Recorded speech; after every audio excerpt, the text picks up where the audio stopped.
জুলুমের শিকার হয়েছে, আজ জালিমদের মিথ্যাচারের শিকার হয়েছে। আজ ফেসবুকে দেখো, আজ মিডিয়াতে দেখো, আজ সন্ত্রাসবাদী নেতাদের মুখে দেখো ইসলামের বিরুদ্ধে মিথ্যাচার করতে লেগেছে। তার একটা ছোট্ট নমুনা বলে দিয়ে যায়। এই উত্তর 24 পরগনার ভাটপাড়াতে অর্জুন সিং বলে একটা বিজেপি নেতা বলছে ইসলামে নাকি রেপ করাটা কোনো অন্যায় নয়। এ যুবক, তোমার ধর্মে রেপ করা ভালো কাজ? কথা বলো, কথা বলো, কথা বলো। তাহলে এত বড় কথা বললো, ওর বিচার হয়েছে? তোমরা কি করলে বলো, কি করলে? আমি বলছি না তোমরা কি কালকে মারো না, ওটা আমার দেশের সংবিধান নয়, আর দেশের আইনকে মানতে হবে, ইসলামও বলেছে। কিন্তু তোমরা কি করলে? কেন আইন তার বিরুদ্ধে ব্যবস্থা নিল না? এটা প্রশ্ন তো নাকি? কেন আইন তার বিরুদ্ধে ব্যবস্থা নিল না? উত্তর তো এটাই হবে, যারা ব্যবস্থা নেবে তারা তো ওরই বোন হয়, আমার তো কেউ নয়। কথাটা কি ভুল বললাম? তাহলে এই বোনের পিছনে সময় নষ্ট করেছো যুবক তুমি আমি। আল্লাহ ছাড় দিয়েছে, ছেড়ে দেয়নি। ছাড় দিয়েছে, ছেড়ে দেয়নি। তুমি কি চাইছো তোমাদের বাচ্চারা প্যালেস্টাইনের বাচ্চাদের মতো হত্যা হোক? তুমি কি চাইছো তোমাদের বাচ্চারা ছোটবেলায় কাফন পরুক? যদি বলো না, তাহলে আব্বাস সিদ্দিকীর কথা শোনো, নবীকে ধরো, আসো আমার রাসূলুল্লাহর কদমে। আব্বাসকেও ভালোবাসার আগে দেখবে নবীকে আব্বাস যদি ভালোবাসে তাহলে আব্বাস জিন্দাবাদ। যদি আব্বাস নবীর সাথে না হয়, আব্বাসের সাথেও আমরা নেই। এই আকীদা তৈরি করো। নবী আমাদের একমাত্র মডেল, একমাত্র লিডার, একজনই নবী। কি মানতে পারছো আমার কথা? হাত তুলে বলো মানতে পারছো? মানতে পারছো? হাত তুলে বলো মানতে পারছো? আল্লাহ আমাদেরকে কবুল করুন, আল্লাহুম্মা আমিন। তুমি জানো কত মুসলমান আছে তোমার আমার মধ্যে ঢুকে আছে যারা অলরেডি ইসলাম ছেড়ে চলে গেছে, সামান্য অর্থের জন্য, পদের জন্য, কোন নারীর জন্য ইসলাম ছেড়ে দিয়েছে, কিন্তু তোমার আমার ভেতরে ঢুকে বসে আছে। তাকে তুমি এই মুসলমান মনে করি, কিন্তু সে তোমার আমার ভেতরে থেকে আস্তে আস্তে তোমাকে আমাকেও খারাপ দিকে নিয়ে যেতে চাইছে। তুমি কি একবারও ভাববে না এখনই তোমার বুকে একটা ব্যথা হতে পারে, এই ব্যথাতে তোমার মৃত্যুটা হয়ে যেতে পারে। এতগুলো মানুষ এসেছে, সবাই যে যা ঘরে ফিরে চলে যেতে পারে, আমার নাও যাওয়া হতে পারে। এ যুবক, তোমারও না হয় যাওয়া হতে পারে। কাল যদি তুমি আমি ঘরে গিয়ে ঘুমোই, কাল সূর্য উঠবে, তুমি আমি না উঠতে পারি। এই তো জিন্দেগি তোমার আমার, এই নিঃশ্বাসের কোনো বিশ্বাস নাই। এ যুবক, কবরের জমিনে তোমাকে আমাকে তো দিয়ে আসবে। ওই কবরের জমিনে তুমি আমি কি জবাবটা দেবো বলো? যখন তোমার মসজিদ ভাঙছে তখন তুমি মেলাতে ব্যস্ত, যখন তোমার মাদ্রাসাকে সন্ত্রাসবাদী শিক্ষা বলা হচ্ছে তখন তুমি জালিম নেতার মিছিলে ব্যস্ত, যখন তোমার কোরআনের ওপরে আঘাত দেওয়া হচ্ছে, কোরআন শেষ হয়ে যাবে, আমার উন্নতি শেষ হয়ে যাবে না, এই রকম সন্ত্রাসীমূলক কথাবার্তা যখন তোমার সমাজে বলা হচ্ছে, এ যুবক, তখন তুমি সেই জালিমের ঝান্ডা ধরে ঘুরে বেড়াচ্ছ। মনে রেখে দিও, আল্লাহ ছাড় দিয়েছে, ছেড়ে দেয়নি। কবরের জমিনে তোমাকে আমাকে যেতে হবে, আল্লাহ পাক কিন্তু জবাব নেবে। আর তুমি মনে করো মৃত্যুর পরে সব শেষ হয়ে যাবে, কবর বলে কিছু না, তাহলে মুসলমান তুমি কে বললে? কেন মুসলমান তো সে যে বিশ্বাস করে আমানতু বিল্লাহি ওয়া মালাইকাতিহি ওয়া কুতুবিহি ওয়া রাসূলিহি ওয়াল ইয়াউমিল আখির ওয়াল কদরি খাইরিহি ওয়া শাররিহি মিনাল্লাহি তাআলা ওয়াল বাসি বাদাল মউত, যে বিশ্বাস করে মৃত্যুর পরে আবার উঠানো হবে। ময়দানে মাশর বলে আছে, বিচার ওই দিনে আল্লাহ নেবে, তোমার যৌবনের হিসাব নেবে। আল্লাহ তোমাকে দুটো হাত দিয়েছে, এই হাতের হিসাব নেবে। আল্লাহ তোমাকে দুটো পা দিয়েছে, এই পায়ের হিসাব নেবে। আল্লাহ জবানে কথা দিয়েছে, এই জবানের হিসাব নেবে। আল্লাহ চোখে রোশনি দিয়েছে, দেখতে দিয়েছে, এর হিসাব নেবে। এক কথাই তোমাকে আমাকে আল্লাহ মায়ের পেটে বানালো, আশরাফুল মখলুকাত করে, চাঁদের থেকেও দামি করেছে, সূর্যের থেকেও দামি করেছে, ফেরেশতাদের থেকেও ইজ্জত আলা করেছে, করে দুনিয়া জমিনে পাঠিয়েছে। বান্দারে যা, এই দুনিয়া জমিনে তুই কারবার করবি, ব্যবসা করবি, সংসার করবি, আত্মদা করবি, সব কিছু করবি, কিন্তু একটা কথা মাথায় রেখে, মান আহাব্বা লিল্লাহ ওয়া আবগাদা লিল্লাহ ওয়া আতা লিল্লাহ ওয়া মানআ লিল্লাহ ফাকাদ ইস্তাকমাল ঈমান। এ বান্দারে ভালোবাসবি আমার জন্যে, দুশ্মনী করবি আমার জন্যে, আত্মীয়তা করবি আমার জন্যে, বিচ্ছেদ হবে আমার জন্যে, তবেই তুই প্রকৃত ঈমানদার হবি। তোর জন্য আমি আল্লাহ চিরশান্তির জান্নাত দেব।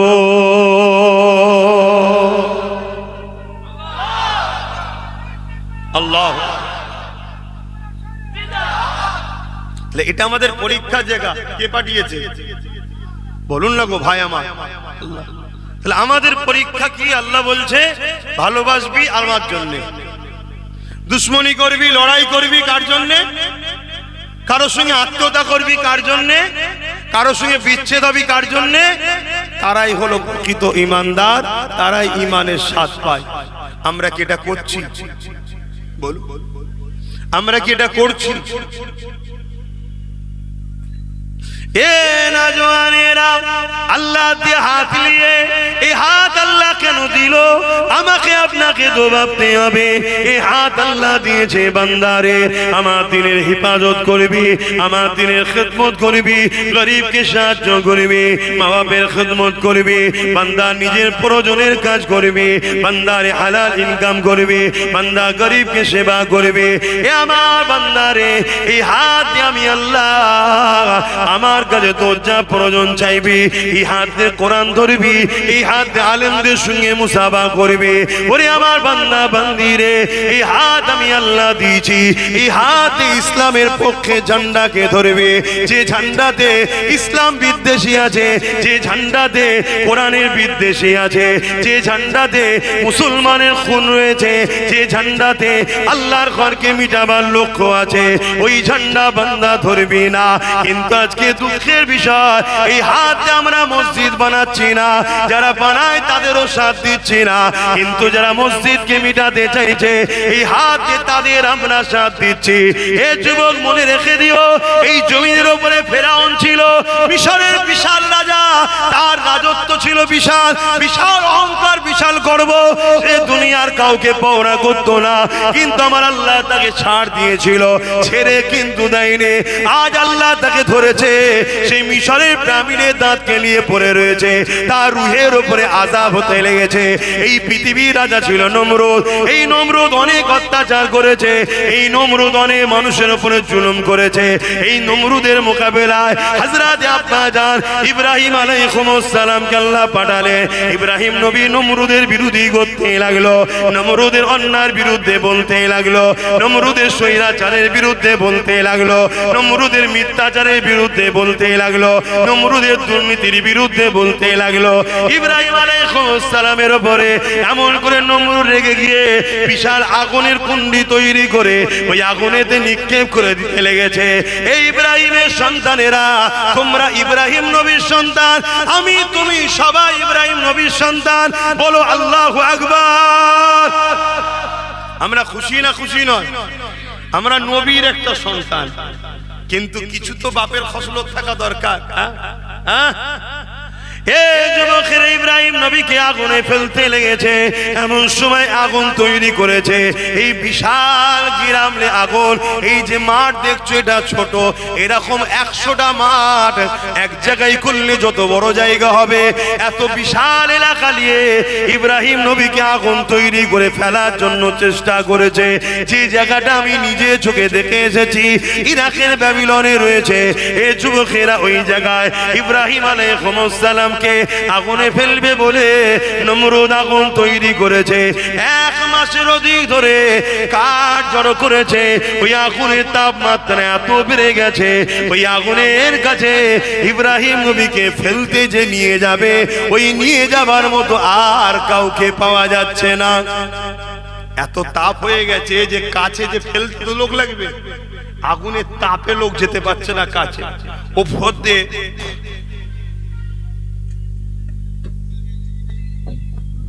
ওপর দিয়ে কোনো পাখি পর্যন্ত উড়ে যেতে পারছে না, ওই তাপে ঝলসে পড়ে যাচ্ছে। ভাবছো কি আগুন? দেখো আল্লাহ কিভাবে পরীক্ষা নিচ্ছে, তোমাকে আমাকে নেবে না ভাবছো? আমার কথা শুনছো তো ভাইরা? এখন নেবে কি না নেবে নিজের নিজের ব্যাপার। মনে রেখে দিও, আমি তোমায় জোর করে বসাইনি। আল্লাহ তোমার কপাল এখনো ভালো রেখেছে যে জান্নাতের বাগানে আল্লাহ বসতে দিয়েছে। বলো আলহামদুলিল্লাহ। এটা তোমাদের নসিব ভালোর প্রমাণ যে এত ভুল করার পরও আল্লাহ জান্নাতের বাগানে বসতে দিয়েছে। এটা জান্নাতের বাগান, উলামারা রয়েছে, জিজ্ঞেস করুন। এখানে বসলে ছোট ছোট গুনাহ আল্লাহ মাফ করে। জোরে বলুন সুবহানাল্লাহ। তা হযরত ইব্রাহিম আলাইহিস সালামকে সেই আগুনে ফেলবে কি করে? এত বিশাল আগুন। ওই সময় ইবলিস শয়তান এসে হাজির। এসে ইব্রাহিম নবীকে কিভাবে ফেলবে নমরুদকে পরামর্শ দিচ্ছে। বলছে একটা কপিকল করো বা চরকি করো, দূর থেকে ঘুরিয়ে ছুঁড়ে ফেলে দেবে আগুনে। কথা মতো কাজ হলো। শুনছো, মুসলিম জাতির পিতাকে ইব্রাহিম আলাইহিস সালাম, আর মানুষ্য জাতির পিতা জোরে বলো আদম আলাইহিস সালাম। মুসলমান হোক, হিন্দু হোক, খ্রিস্টান হোক, আদিবাসী হোক, সাঁওতাল হোক, বাগদি হোক, দুলে হোক, যেই হোক, প্রত্যেকটা মানুষের পিতা হলো আদম, প্রত্যেকটা মানুষের মা হলো হাওয়া। এই দিক দিয়ে হিন্দুরা আমাদের ভাই বোন হয়, আদিবাসীরা আমাদের ভাই বোন হয়, সব এক বাপের ছেলে আমরা। শুনছো তো? হ্যাঁ, আল্লাহ শুকরিয়া, আমরা বাপ ও মায়ের ধর্মের উপরে আছি। বলুন আলহামদুলিল্লাহ। আমার ভাইয়েরা সব বড় হয়েছে, এক একজন এক এক দিকে চলে গেছে। ভুল করছে কি ঠিক করছে জবাব তিনি নেবে, যিনি সৃষ্টি করেছে। আমি খাওয়াই না, আমি জবাব নিতে যাবো কেন? শুনছেন না শোনেন নে?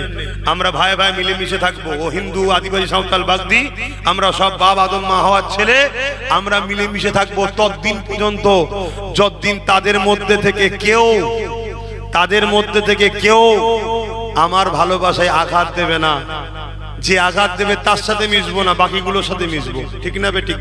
দোষ করবে একজন আর গাল দেবো সবাইকে? না না না, কথা মাথায় ঢুকছে? তো ভাইয়েরা আমার, হযরতে ইব্রাহিম আলাইহিস সালামকে আগুনে ফেলবে, এমন সময় জিবরাইল আলাইহিস সালাম এসে হাজির। এসে ওই চরকি বা যেটা দিয়ে ফেলছে ওটাকে ধরে ফেলেছে। ধরে ইব্রাহিম আলাইহিস সালামকে বলছে, ইব্রাহিম আলাইহিস সালাম, আপনি যদি বলেন কিছু সাহায্য করার তো আমি সাহায্য করব। শুনছেন? এরকম একটা টাইমে আগুনে ফেলা হচ্ছে আমাদের বাপকে। আব্বা জান ইব্রাহিম আলাইহিস সালাম কি বলেছিলেন? ওহ, এত হই হই করার কি আছে? কেউ মরবি নি, চিন্তা নেই, তোরা মরবি নি। আর যদিও মরে যাস কপাল ভালো, ভালো জায়গায় মরেছিস। হ্যাঁ, একজনকে এসে বললে শুনতে পেয়েছে যাচ্ছে, এত হই হই করার কি আছে? তোমার জানের থেকেও অনেক দামি আমার নবীর কথা, তুমি বুঝো না তো তাই বকছো। এক ইমাম হাদিস তেলাওয়াত করছেন, এক জগৎ বিখ্যাত ইমাম হাদিস তেলাওয়াত করছেন, হাদিস শোনাচ্ছেন, ছাত্রদের দার্স দিচ্ছেন, শিক্ষা দিচ্ছেন। এমন সময় কি একটা জামার মধ্যে ঢুকে কামড়েছে। ইমাম বান্দা বুঝতে পেরেছে, কিন্তু হাদিসের আলোচনা করেই যাচ্ছে। যতক্ষণ না হাদিসটা শেষ হয়েছে বন্ধ করেনি। যখন হাদিস শেষ হয়ে বন্ধ করেছে, তখন তিনার চেহারার রং বা চেঞ্জ হয়ে গেছে, মানে বিশেষ কালার চেঞ্জ হয়ে গেছে। ছাত্ররা জিজ্ঞেস করছে, হুজুর আপনার চেহারার রং পাল্টাচ্ছে। তখন বলছে, বাবা হ্যাঁ, আমার কি জামার মধ্যে ঢুকেছে বাবা, 100 বার কামড়েছে। কতবার? 100 বার কামড়েছে। দেখো তো বাবা, ওই যে কি বলে ওটাকে, কাঁকড়া বিছে, শুধু কাঁকড়া বিছে, ওই কামড়াচ্ছে। আল্লাহর ওলি ইন্তেকাল হয়ে গিয়েছিলেন। তখন তিনার ছাত্ররা জিজ্ঞেস করছে, হুজুর একবার যখন কামড়ালো আপনি তো তখনই হাদিস বন্ধ করে দেখতে পারতেন। আল্লাহ পাকের ইমাম বান্দা বলছে, শোনো বাবা, আমার জান আগে না, নবীর হাদিসটার সম্মান আগে। জোরে বলুন সুবহানাল্লাহ। আমরা কি করছি? এ যুবক, তোমাদেরকে কেউ কি জান্নাতের সার্টিফিকেট দিয়ে দিয়েছে নাকি? না, আল্লাহ পাক কমজোর হয়ে গেছে, তোমাদের বিচার করতে পারবেন এরা মনে হচ্ছে। আর না, তোমাদের এই নেতা নেত্রীরা তোমাদের পাশে কিয়ামত দিন দাঁড়াবে মনে হচ্ছে। হ্যাঁ, এরকম কিছু ব্যাপার আছে নাকি? এ শয়তানগুলো আগে কোন জাহান্নামে ঢুকে কোনো ঠিক আছে?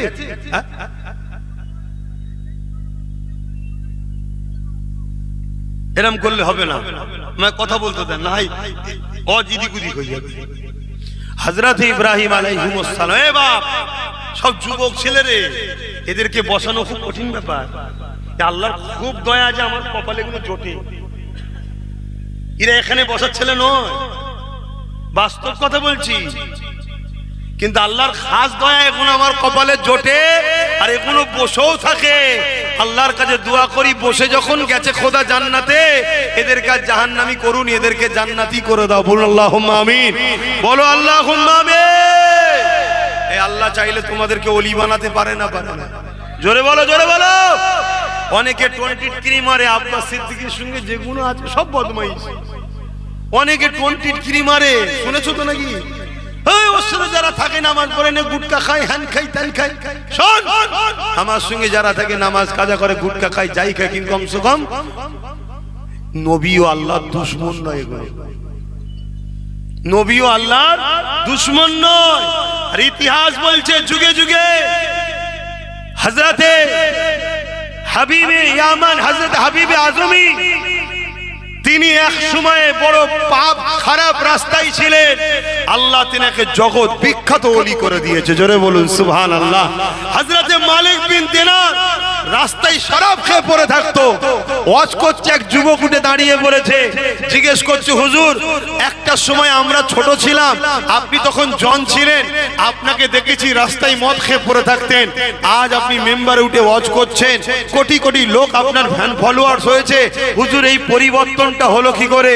আল্লাহর ওলি মালিক বিন দিনার তিনি বলতে লেগেছে, শোনো বাবা, একটু শুনবে? এটা বলে দিই, বিজকাল এসে যখন গেছে, শোনো, যুবকদের শোনা দরকার। শোনো বাবারা, একদিন রোজার মাস, 27 রোজা, কদরের রাত্রিরে মদ কিনেছি, লোকের সামনে খেতে লজ্জা লাগছিল, তাই ঘরে নিয়ে এসেছি খাবো বলে। রোজার মাসে 27 তারিখে কোন পথে ছিল? কিন্তু আজকে তিনি কোন পথে গেছে? মালিক বিন দিনার নৌকো করে পার হচ্ছে। মজুম মানুষ তো, পকেটে পয়সা নেই। মাঝি বলছে পয়সা দাও, তিনি বলছেন বাবা পয়সা তো নেই বাবা, উপারে যাব, উঠে পড়েছি। মাঝি ধরে নিয়ে নদীতে ফেলে দেবে বলে চাংচলা করে তুলেছে।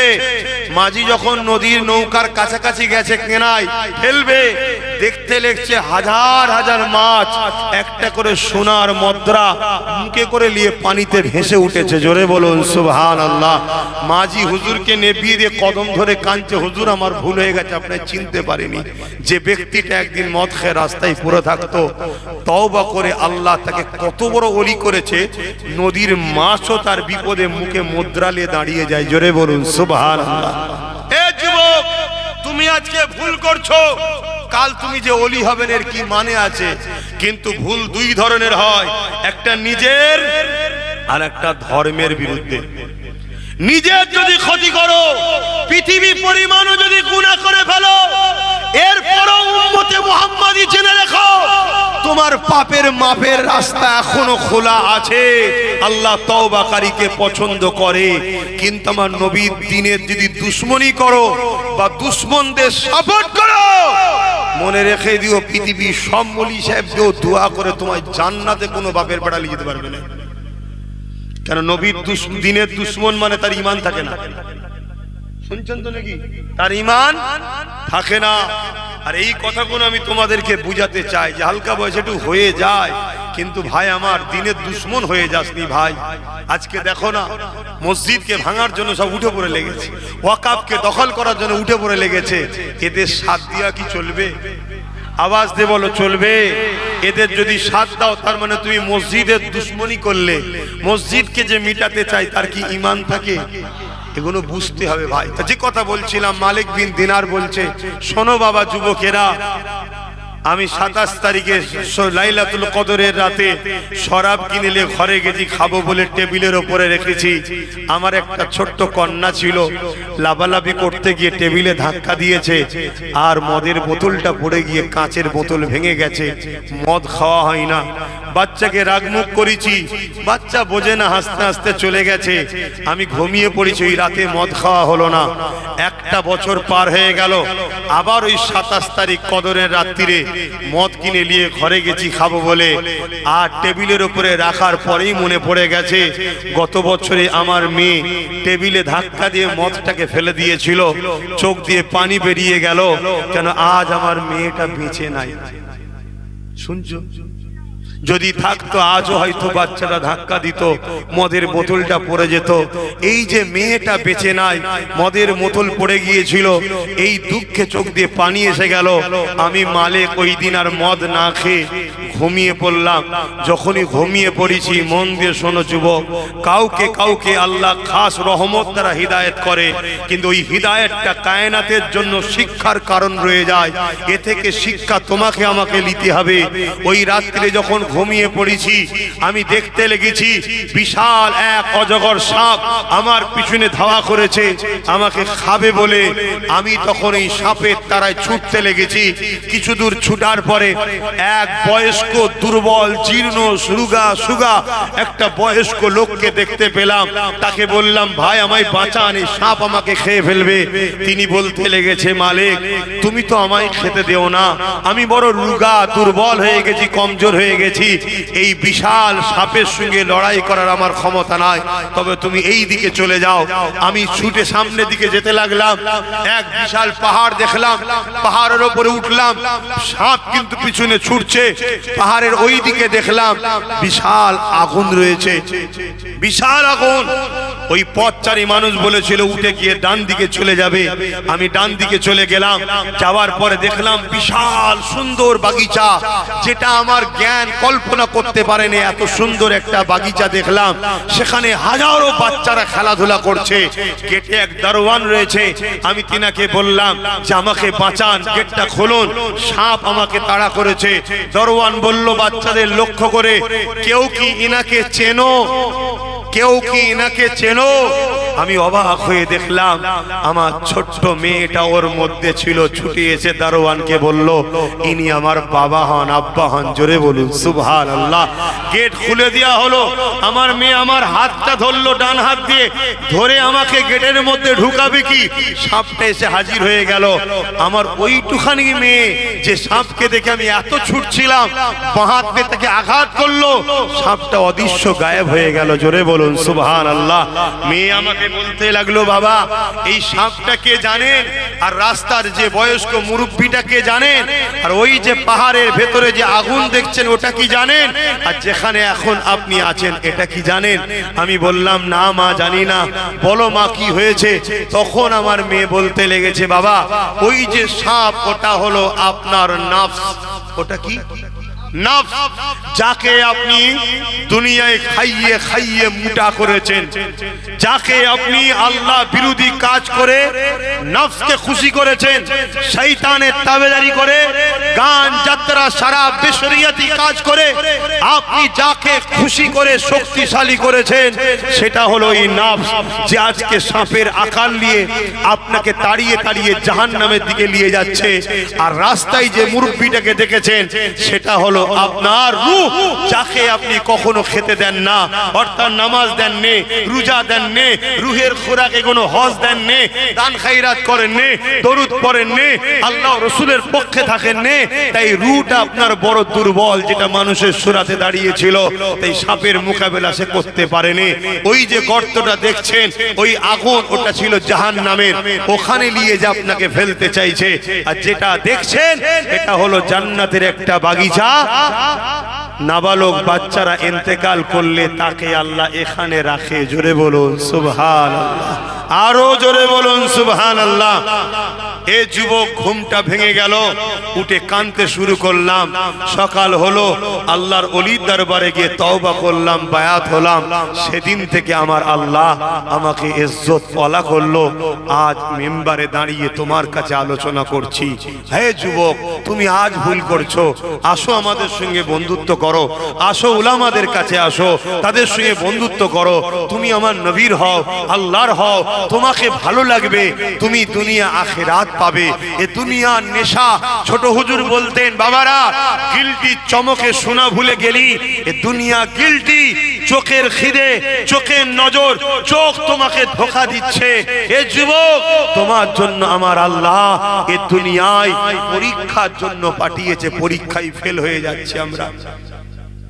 কমসে কম শেষ কথা এতটুকু বলবো, ঈমানটা তো বাঁচান, ঈমানটা তো বাঁচান। এখন তো ঈমানটাও চুরি হয়ে যাচ্ছে, ঈমানটাও চুরি হচ্ছে। বাপেরা, নওজওয়ানেরা, ইব্রাহিম আলাইহিস সালামের কথাটা একটু বলেনি। কি গো অসুবিধা হচ্ছে ভাইরা? একটু বলি নাকি? হাত তুলে বলুন, শুনতে চাইছেন তো না দোয়া করে দেবো? এ নওজওয়ানেরা, আব্বাজান হযরত ইব্রাহিম আলাইহিস সালামকে হযরত জিবরাইল যখন বলেছিল, ও ভাই ইব্রাহিম, আপনাকে কিছু সাহায্য করতে হবে, কি বলে, এই নমরুদ আপনাকে এক্ষুনি আগুনে ফেলে দেবে। ইব্রাহিম আলাইহিস সালাম যে বিশাল আগুন চোখের সামনে দেখতে লেগেছে, এই আগুনে এক্ষুনি ছুঁড়ে ফেলা হবে, এই রকম একটা কঠিন টাইমে আমাদের আব্বাজান ইব্রাহিম সাল্লাম কি বলেছিলেন? এ জালি, এ হযরত জিবরাইল সাল্লাম, এ হযরত জিবরাইল আলাইহিস সালাম, না না না, আপনার কোনো সাহায্য লাগবে না, আপনি নিখুঁত টাইমে আপনি আমাকে ডিস্টার্ব করবেন না, আপনি চলে যান, এটা আমার আল্লাহ আমাকে পরীক্ষা নিচ্ছে। আমি যে বলেছিলাম ইব্রাহিম আল্লাহকে ভালোবাসি, এই আল্লাহ পাক আমার প্রেমের পরীক্ষা নিতে লেগেছে। আমার আল্লাহ তো তিনি, যিনি ইচ্ছা করলে এই নমরুদের আগুনের মধ্যে আমাকে বাঁচাতে পারে, আর তিনি যদি নমরুদের আগুনে ফেলে আমাকে খুশি হয়। আমি আমার আল্লাহকে এত ভালোবাসি, নমরুদের আগুনে একবার নয়, আবার যদি জান দেয়, আবার যদি ফেলে, আমি আমার আল্লাহর খুশির জন্য 1000 বার পুড়তে রাজি আছি। আরো জোরে বলুন সুবহান।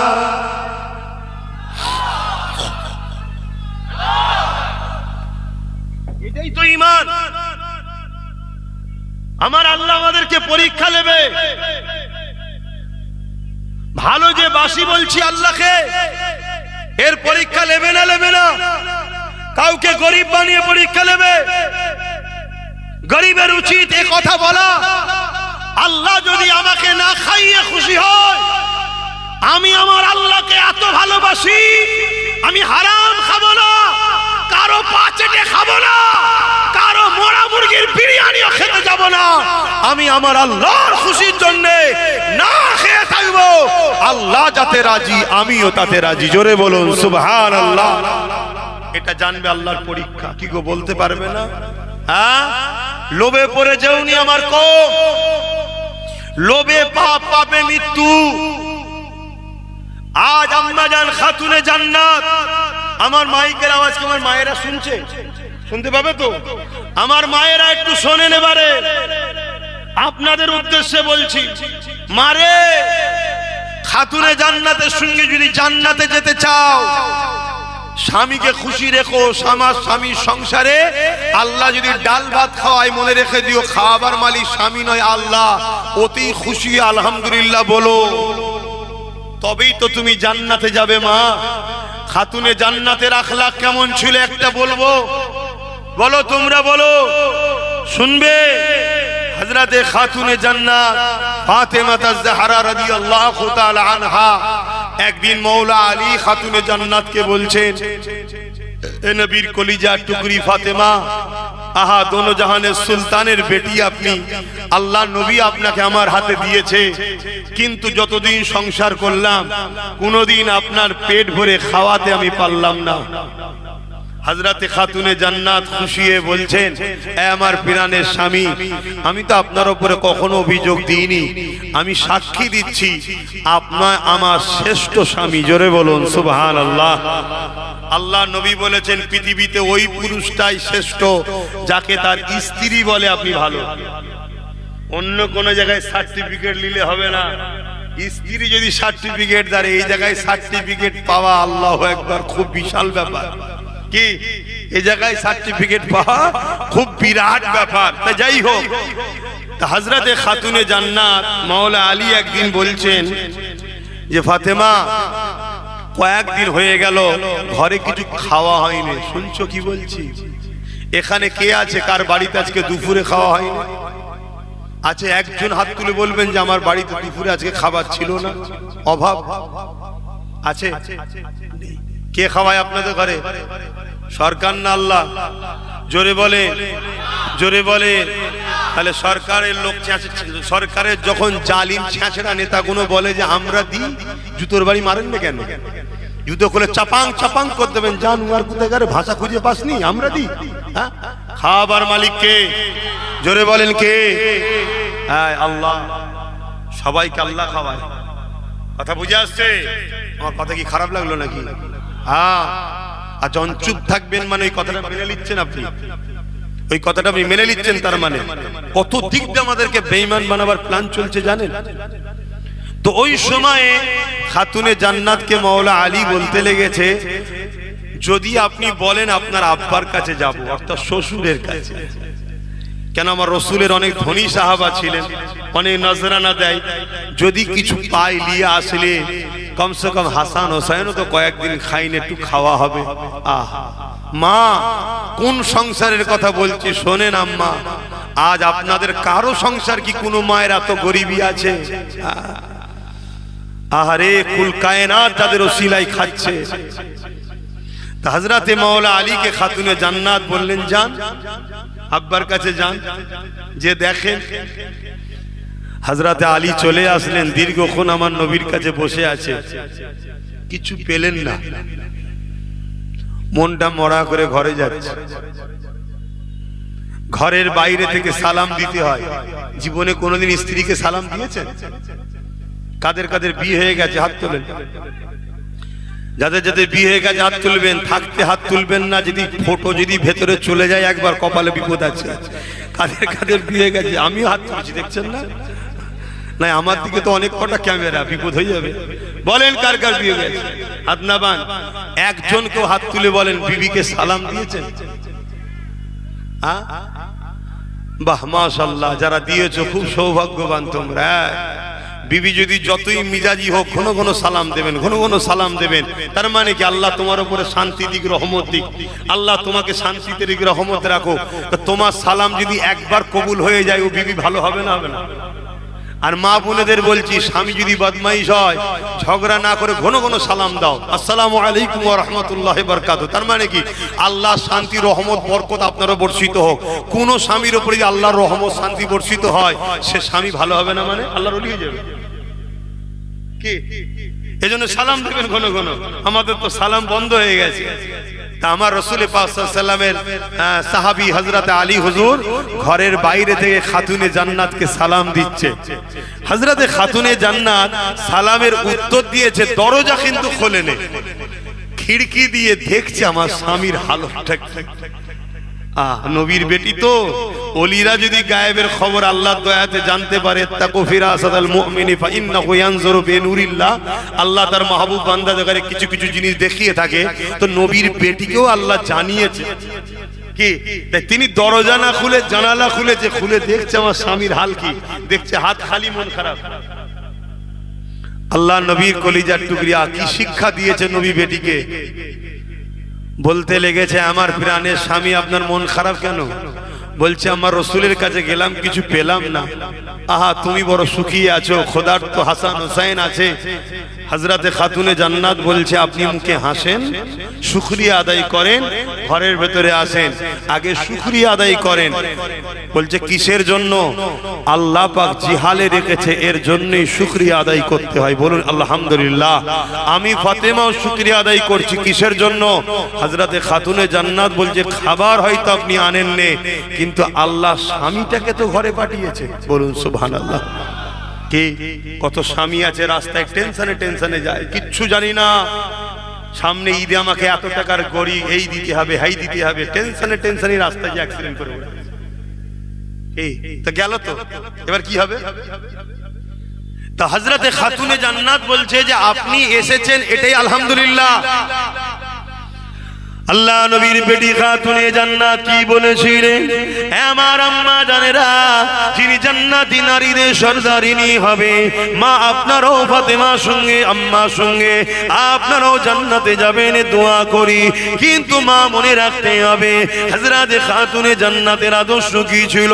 হযরত ফাতেমা জাহরা রাদিয়াল্লাহু তাআলা আনহা বলেছিলেন, আমার প্রাণের স্বামী, আপনি তো জানেন আল্লাহ পাক শুকরকারীদের সাথেও আছে, সবরকারীদের সাথেও আছে। অর্থাৎ আল্লাহ খাওয়ালে, সুস্থ ভালো রাখলে আলহামদুলিল্লাহ বলবো, এই শুকরকারীদের সঙ্গে আল্লাহ আছে। আর যদি আল্লাহ না খাওয়ায়, অভাব যদি হয়, সবর যদি করে, তার সঙ্গেও আল্লাহ আছে। আমার প্রাণের স্বামী, আমরা কেমন আল্লাহকে ভালোবাসি। আমার আল্লাহ যদি ফাতেমাকে, হাসান হোসাইনকে আপনাকে না খাইয়ে যদি পরীক্ষা নিয়ে খুশি হয়, আমরা কেন আল্লাহর খুশির জন্য না খেয়ে পরীক্ষায় আল্লাহকে রাজি করতে পারবো না? এই বলে দিয়ে যায় আমার মা বোনেরা, এই দুনিয়া বড় চক্রান্ত করতে লেগেছে আমাদেরকে আল্লাহ রসুল থেকে সরাবে বলে। যদি কোনো পুরুষের ইনকাম হারাম হয়, ভুল হয়, সেই স্ত্রী যদি ওই স্বামীর পয়সা খায়, কিয়ামতের দিনে স্ত্রীকে আল্লাহ ধরবে না, ওর কৈফিয়ত স্বামীকে দিতে হবে।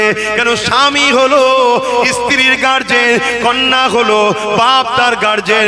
বাপ যদি তার কন্যাকে হারাম খাদ্য খাওয়ায়, এর জন্য বাপ জাহান্নামে যাবে, ওই কন্যা জান্নাতে যাবে না। অর্থাৎ নারীদের জন্য হিসাব নিকাশটা দিতে হতো না। কিন্তু আজ জালিম হুকুমতরা বড় প্ল্যান করে আমার মা বোনেদেরকে সামান্য ভিক্ষা দিয়ে খরিদ করলো। একদিকে খরিদ যেমন করলো, অপরদিকে আল্লাহর আদালতে আসামি করে দিল। কেননা যে 1000-1500 টাকা দিচ্ছে, এই টাকাটা কিসের আপনারা কি জানেন? এক কথা বলছেন না তো? এটা একটা পরিকল্পনা। মুসলিম নারীদের হাতে অর্থ দাও, এদেরকে দাও 1000 টাকা, কিন্তু 1000 টাকাটা হারামের দাও, মদ বিক্রি করার টাকা দাও। পুরুষ যদি ইনকাম করে নিয়ে আসে হারাম টাকা, নারীকে আল্লাহ কিয়ামতের দিন ধরবে না। মুসলমান যখন বিপদে পড়বে, তোমার আমার দোয়া যদি কবুল নাও হতো, মায়ের জাতের দোয়া কিন্তু কবুল হতো। সেই গোড়াটাও মেরে দিল সামান্য ভিক্ষা দিয়ে। আমাদের হুঁশি নাই, আমাদের খেয়ালই নাই। আমাদের উচিত ছিল আওয়াজ তোলা, তোমার ওই 1000-এর ভিখারি আমরা নই। আমার স্বামীকে কর্ম দাও, আমার বেটাকে কর্ম দাও, আমার ছেলেকে চাকরি দাও। আমার ছেলে যদি বড় হয়, তাহলে সে ছেলে তো মাকে দেবে। যে ছেলে মাকে হাত খরচ দেয় না, তাহলে এর জন্য ছেলের দোষ দিবার আগে তো মায়ের দোষ। কি তৈরি করেছেন ছেলেকে, কি মানুষ করেছেন ছেলেকে, যে আপনার ছেলে আপনাকে হাত খরচ দেয়নি? কি রকম ছেলে, একে কি ট্রেনিং দিয়েছে? কথা শুনছে? দুনিয়া আমাকে নজরানা দেয় মুসাবা করে, আমি আমার মাকে বাপকে নজরানা দিই মুসাবা করে। এই শিক্ষা আমার রাসূল দিয়েছে। মুসাবা করাও সুন্নাত, নজরানা দিয়াও সুন্নাত, লিয়াও সুন্নাত। আপনারা মুসাবা করে আমাদের নজরানা দেন না? দেন না? হ্যাঁ, সাহাবারা নবীকে দিয়েছে, আর আমার নবী পাক সাল্লাল্লাহু আলাইহি ওয়াসাল্লাম তিনার দুধমা হযরতে হালিমাকে দিয়েছে। জোরে বলুন সুবহানাল্লাহ। আমি আমার আব্বাকেও মুসাবা করে নজরানা দিই, আমার মাকেও মুসাবা করে নজরানা দিই। কেন? দোয়া লিবার আগে নজরানা দিতে হয়। তা কি ছেলে আপনার মা যে আপনাকে টাকা দেবে না, নজরানা দেবে না? আমার কথাই কি খারাপ লিখছেন নাকি? এই খারাপ লিখছেন। এসব ইসলাম বিদ্বেষীদের প্ল্যান। এই কিছুদিন আগে না বিহারে ভোট হয়ে গেল, এই সোশ্যাল মিডিয়ায় একটা বক্তব্য ঘুরছে, দেখেছেন? আমি দেখাতে পাচ্ছি না কেন, ওর মধ্যে একটা নাচ আছে মেয়ে ছেলে। একটা মেয়ে বিজেপির মিটিং এ গিয়ে খুব নাচছে, তারপরে ছবি তার ঘর ভাঙছে যখন সে কাঁদছে। तो प्रश्न करছে मीडिया क्या हुआ, बोलছে अरे समझ में नहीं आया है, 1000 रुपया दिया मीटिंग में चला गया, वोट भी दे दिया, अभी जीत के हमारे ही घर भाग रहे। শুনছেন হাসুনি তোমার আমার দশাটা এরামই হয়েছে। খারাপ নেবেন না, ইমামদের 2500-3000 দিয়েছে, আর একটু বড় হুজুর হলে তাকে আলো দিয়েছে, আরো টাকা দিয়েছে, গাড়ি দিয়েছে, কলকাতায় দু একটা ফ্ল্যাট অনেককে দিয়ে দিয়েছে। সব জানি আমি, যদি বলেন নিয়ে যে দেখতে দেবো। হারামখোরিরা, গাদ্দারিরা শুনছেন না শোনেন না? এরা কওমের সঙ্গে ধোঁকাবাজি করেছে, এরা গাদ্দারি করেছে জাতির সাথে। আজকে আমার মসজিদ ধ্বংস চলে যাচ্ছে, মাদ্রাসা ধ্বংস চলে যাচ্ছে। আজকে 3000 3500 টাকা মুয়াজ্জিনকে দিয়েছে, আমরা ভেবেছিলাম নিয়ে খুব ভালো হচ্ছে, কিন্তু দেরি হলো। আমার একদল উলামা ভাইয়েরা বুঝতে পেরেছিল, তারা অনেক আগে থেকে কিন্তু বক্তব্য দিয়েছে যে তোমার ওই ভাতা লাগবে না। দেখেছেন না? দেখেন না? তাদেরকে আমি ধন্যবাদ জানাই, তাদেরকে আমি স্যালুট জানাই, ধন্যবাদ জানাই। আল্লাহ তাদের উপর রহমত দিক, তাদের বিগত ভুলটা, মানুষ মত মিস্টেক হতে পারে, আল্লাহ মাফ করে দিক, বলুন আমিন। কিন্তু আজও ঘুমোচ্ছে অনেক।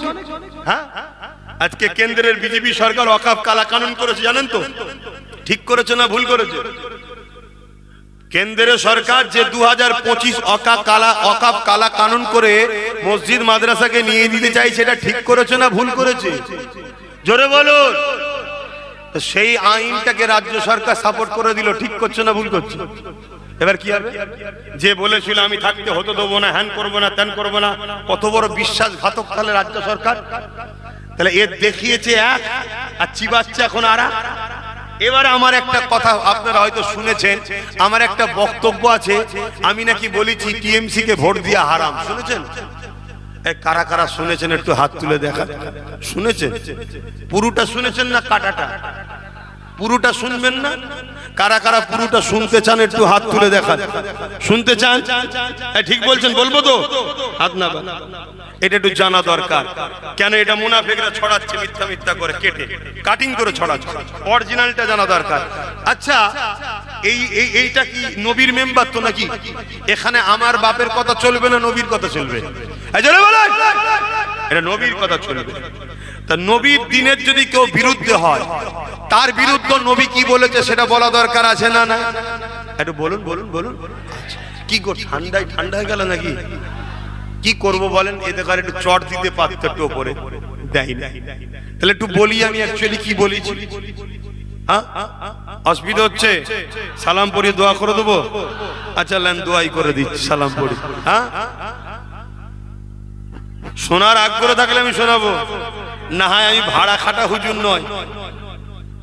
ওই আপনাকে নিয়ে এসেছিলাম, এখন টাইম শেষ হয়নি, ভাড়া খাটা হুজুর আমি নাই। তো দাওয়াত নি যদি কপারে হাত ভুলো, অহংকার নে আম্মা বিনিয়ামতি রব্বিকা ফাহাদ্দিস, তো দাওয়াতটা লিয়েছি কপালে হাত ভুলো। তুই ভালোবাসিস এসেছি, হ্যাঁ টাইম দিয়েছি, এইখান থেকে এই সময় করবো, ভাল লাগলে করবো, না ভাল লাগে করবো না, কথা শেষ। তুই তো আমার ভাই, কথা বলবি মানে? কথা খারাপ লাগছে নাকি? অহংকারী মনে হচ্ছে? না, এটা ভালোবাসার দাবি, এটা ভালোবাসার দাবি। তোকে অনেকদিন ধরে খুঁজছি, দেখতে পাইনি কেন? আছিস তো লাইনে না কট লাইনে চলে গেছিস? আচ্ছা, ওকে অনেকদিন দেখছি। ওই দিন মসজিদে নামাজও পড়লাম, ওর ভাইকে দেখলাম, জিজ্ঞেস করলাম, কথা বুঝাস? আমাদের সব তো আপনারা আমার দাদা হুজুরের বাচ্চা, তাই তো নাকি? সব দাদা হুজুরের বাচ্চা। আল্লাহ কবুল করে, বলুন আল্লাহুম্মা আমিন। একবার দরুদ শরীফ, আল্লাহুম্মা সাল্লি আলা।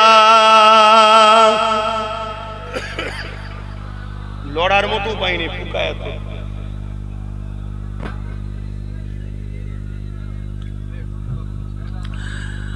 रातें भी मदीने की, बातें भी मदीने की, रातें भी मदीने की, बातें भी मदीने की, जीने में जीना है, क्या बात है जीने की। আরো জোরে বলো। अरसा हो तैबा की जिस गलियों से गुजरे, अरसा हो तैबा की जिस गलियों से गुजरे, इस वक्त भी गलियों से खुशबू है पसीने की। हाथ तुले बोले लब्बाइक लब्बाइक लब्बाइक।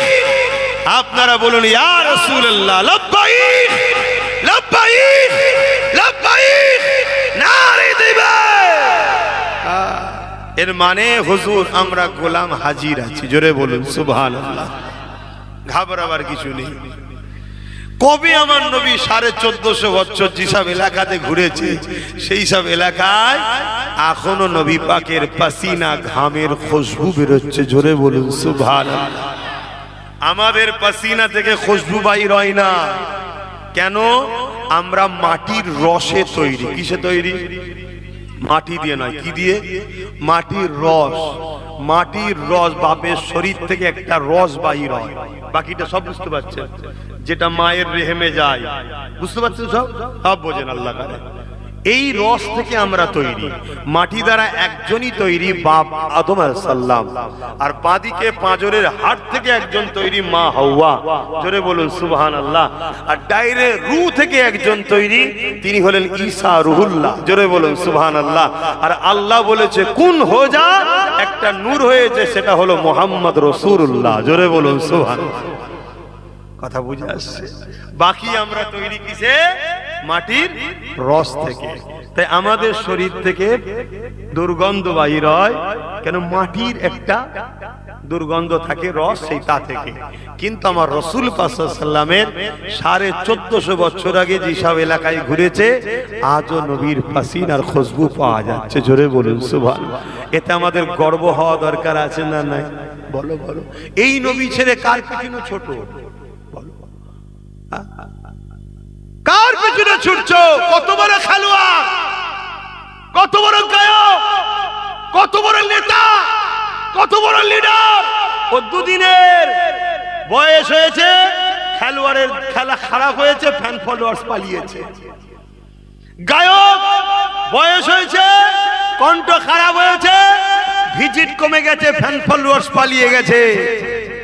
এই নেতা পথ থেকে নেমে গেছে, রাস্তায় ব্যাগ নিয়ে ঘুরছে, কেউ দাঁড়িয়ে সেলফি তোলে নে। কথা ভুল বলছি নাকি? কিন্তু মনে রেখে দিও যুবক, আমার নেতার গোলাম হও, আমার নেতার গোলাম হও।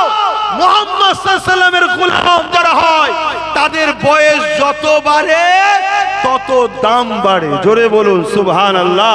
আজ থেকে 800 বছর আগে নবীর এক গোলাম দুনিয়া থেকে চলে গেছে, আজও পুরো পৃথিবী তাকে চেনে, পুরো পৃথিবীর মানুষ তার কাছে আসে। নেতা, মন্ত্রী, খেলোয়াড়, গায়ক, মুসলিম অমুসলিম সবাই তার কাছে যাচ্ছে। তিনি হলেন সুলতান হিন্দ মুঈনুদ্দিন আজমেরি, নবীর গোলাম। তাই দাম দেখুন আরো বেড়ে চলেছে, জোরে বলুন সুবহানাল্লাহ। আজ থেকে 100 বছর কম বেশি আগে এই হিন্দুস্তানের জমিনে একজন চলে গেছে, মুহাম্মদ সাল্লাল্লাহু আলাইহি ওয়াসাল্লামের গোলাম ছিল।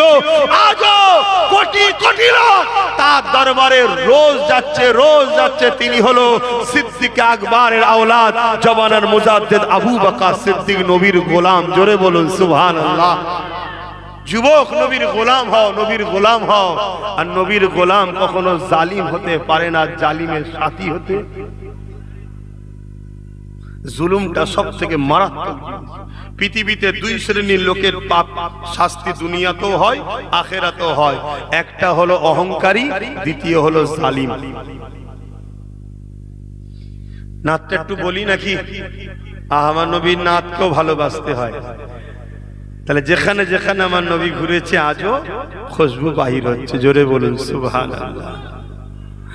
तारीफ के लायक जब अल्फाज नहीं मिलते, तारीफ के लायक जब अल्फाज नहीं मिलते, तारीफ करे कोई किस तरह मदीने की, तारीफ करे कोई किस तरह मदीने की, रातें भी मदीने की, बातें भी मदीने की, जीने में जीना है क्या बात है जीने की, अरसा होते बाकी जिस गलियों से गुजरे, अरसा होते बाकी जिस गलियों से गुजरे इस वक्त भी गलियों से खुशबू है पसीने की, इस वक्त भी गलियों से खुशबू है पसीने की, रातें भी मदीने की, बातें भी मदीने की। वो अपनी निगाहों से दीवाना बनाते हैं, अरे वो अपने निगाहों से मस्ताना बनाते हैं, जहमत भी नहीं देते मैं खार को पीने की, जहमत भी नहीं देते मैं खार को पीने की, रातें भी मदीने की, बातें भी मदीने की, जीने में जीना है क्या बात है जीने की। अल्लाहुम्मा सल्ली अला वला आले सय्यदना। बापजान আমার বলবো আমার কচকে কেটে কেটে ছড়ানো হচ্ছে, এআই করা হচ্ছে, আমার ফটোকে করে বিভিন্ন লোকের সঙ্গে জুড়ে দেওয়া হচ্ছে, তিলক দিয়ে দেওয়া হচ্ছে কপালে, দেখেছেন না? এগুলো যারা করছে এরা অবশ্যই আল্লাহর কাছে জবাব দেবে এবং এরা মুনাফিক। এদের যদি দম থাকে তা সামনে এসে প্রতিরোধ কর না। কথা বুঝে আসছে না? না, এগুলো চক্রান্ত চলছে কেন? যাতে করে আমার কওমের মানুষ আমার সাথে না চলে আসে, কেন এই কওম যদি আমার সাথে চলে আসে আচ্ছা আচ্ছা ফেরাউনের সমস্যা হবে। কথা শুনছেন তো নাকি? এ কওমকে আমি জাগাবো, এ কওমকে আমি বুঝাবো, যেমন জাগাতে গিয়ে আমি এ কওমকে শুনিয়েছি যে রাসূল বলছে কেউ যদি জুলুম করে, রাসূল কি বলছে? আমার উলামা ভাইরা রয়েছে, মিশকাত শরীফের হাদিস, কেউ যদি জালিম হয় জুলুম করে, শুনছেন মাওলানা ভাইরা? কেউ যদি জালিম হয় জুলুম করে, রাসূল বলছে কেউ যদি জালিম হয় জুলুম করে, জানার পরও তুমি যদি তার সাথ দাও তুমি ইসলাম থেকে বেরিয়ে যাবে। শুনছো তো? এই কথাটা জাতিকে জানাতে হবে না? হবে না? এক কথা বলো, এই জাতি কি চাও ইসলাম থেকে বেরিয়ে যেতে? তাহলে এই জাতিকে জানানো দরকার তো। কিন্তু অনেকেই তোমাকে জুলুমের সাথে তাদের সাথে ডাকছে না, ডাকে না। তাহলে এই কথা যখনই বলে দেবো, এ কওম নামাজ হয়তো কাজা করেছে, রোজা হয়তো কাজা করেছে, গান হয়তো শুনেছে, কিন্তু মোহাম্মদ রসুলের যখন ব্যাপার আসে এ কওম তখন কিন্তু সংগঠিত ঐক্য নবীর ডাকে সাড়া দেয় না, দেয় না। এটাই হলো জালিমদের ভয়। তাই আমার আজকে কাটিং করছে, কেটে ছড়িয়েছে। আব্বাস সিদ্দিকী দেখো বলছে টিএমসি কে ভোট দেওয়া হারাম, আর আরেকজন মুরব্বির বক্তব্য দিয়েছে, সে বলছে দেওয়া যায়। তা কারটা মানবো? এটা একটু বিস্তারিত জানা দরকার আছে তো। হ্যাঁ, কারণ ইমানের মামলা। আমি আবার বলছি, গুনাহ যদি করে ফেলো আল্লাহর কাছে কাঁদলে তওবা কবুল করবে, মাফ করে দেবে। যদি মাফ নাও হয়, গুনাহ করার জন্য জাহান্নামে গিয়ে যা গুনাহ করেছো ততদিনের শাস্তি মিটে যাওয়ার পর ঈমান থাকার জন্য জান্নাতে যাবেই। জোরে বলুন সুবহানাল্লাহ। আর ঈমান যদি চলে যায়, কথা বল, এই জন্য সজাগ করা দরকার আছে না? নাই? কারা কারা শুনতে চান আরো একবার সাক্ষী দেন। কথা ঠিক বলছেন তো? হাত নাবান। কিন্তু অনেকে হয়তো এই সুযোগে ভেতরে ভেতরে হাত নাও তুলে থাকতে পারে। তাই আমি একটু সালাম পড়িয়ে যদি কারো শুনতে অসুবিধে থাকে ওই সুযোগে তাদেরকে একটু বাইপাস করে দিতে চাইছি। যারা শুনতে চান সালামের পরে বসবেন, তাদেরকে আমি শোনাবো। কারণ জোর করে কখনো ধর্ম হয় না, এটা অন্য ধর্ম নয়। আজকে দেখছেন না পিটাচ্ছে কেমন, বল বল বল, এটা ওই সব ধর্ম নয় যে জোর করে একে 47 দিয়ে বলবো আল্লাহকে মানবি, বল নাই মেরে দেবো। ও যদি বলে মানি, হয়ে যা মুসলমান, হয়ে যাবে। না না, এখান থেকে আল্লাহকে মানা, নবীকে মানা, এর নাম হলো ঈমান। আসো একটু সালামটা দিয়ে নি। ইয়া নবী সালাম।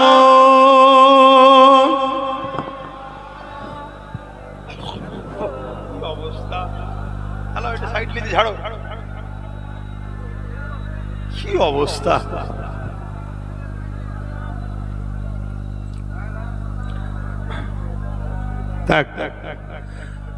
طلع البدر علينا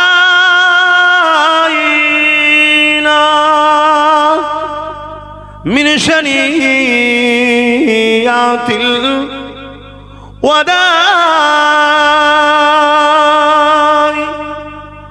وجب الشكر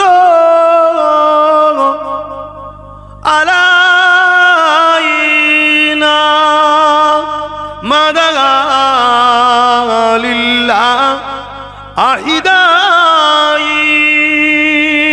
يا نبي سلام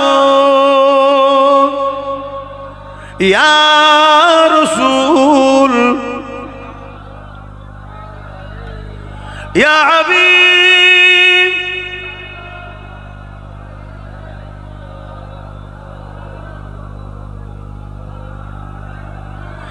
জিবরাইল দিলে যে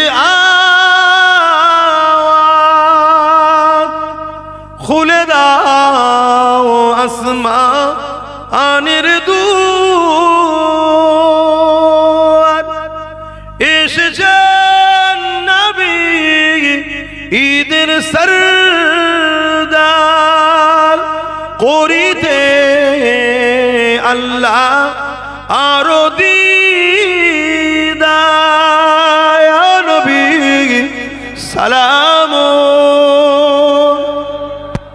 ইয়া রাসূল ইয়া হাবিব সালাম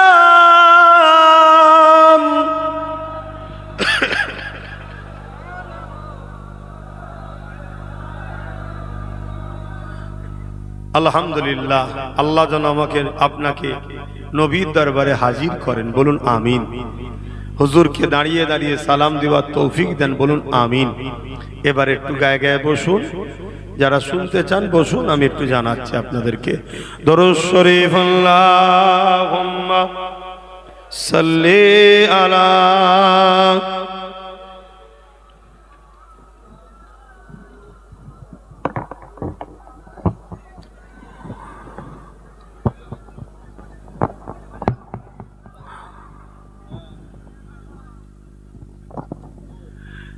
जहाँ रोज़ाए पाके खैरुल वरा है ओ जन्नत नहीं है तो फिर और क्या है, बोलून ना सुभान अल्लाह। যেখানে আমার নবী আছেন রওজা মুবারক, ওটা জান্নাত নয় তো আবার কি? জাহা রওজায়ে পাকে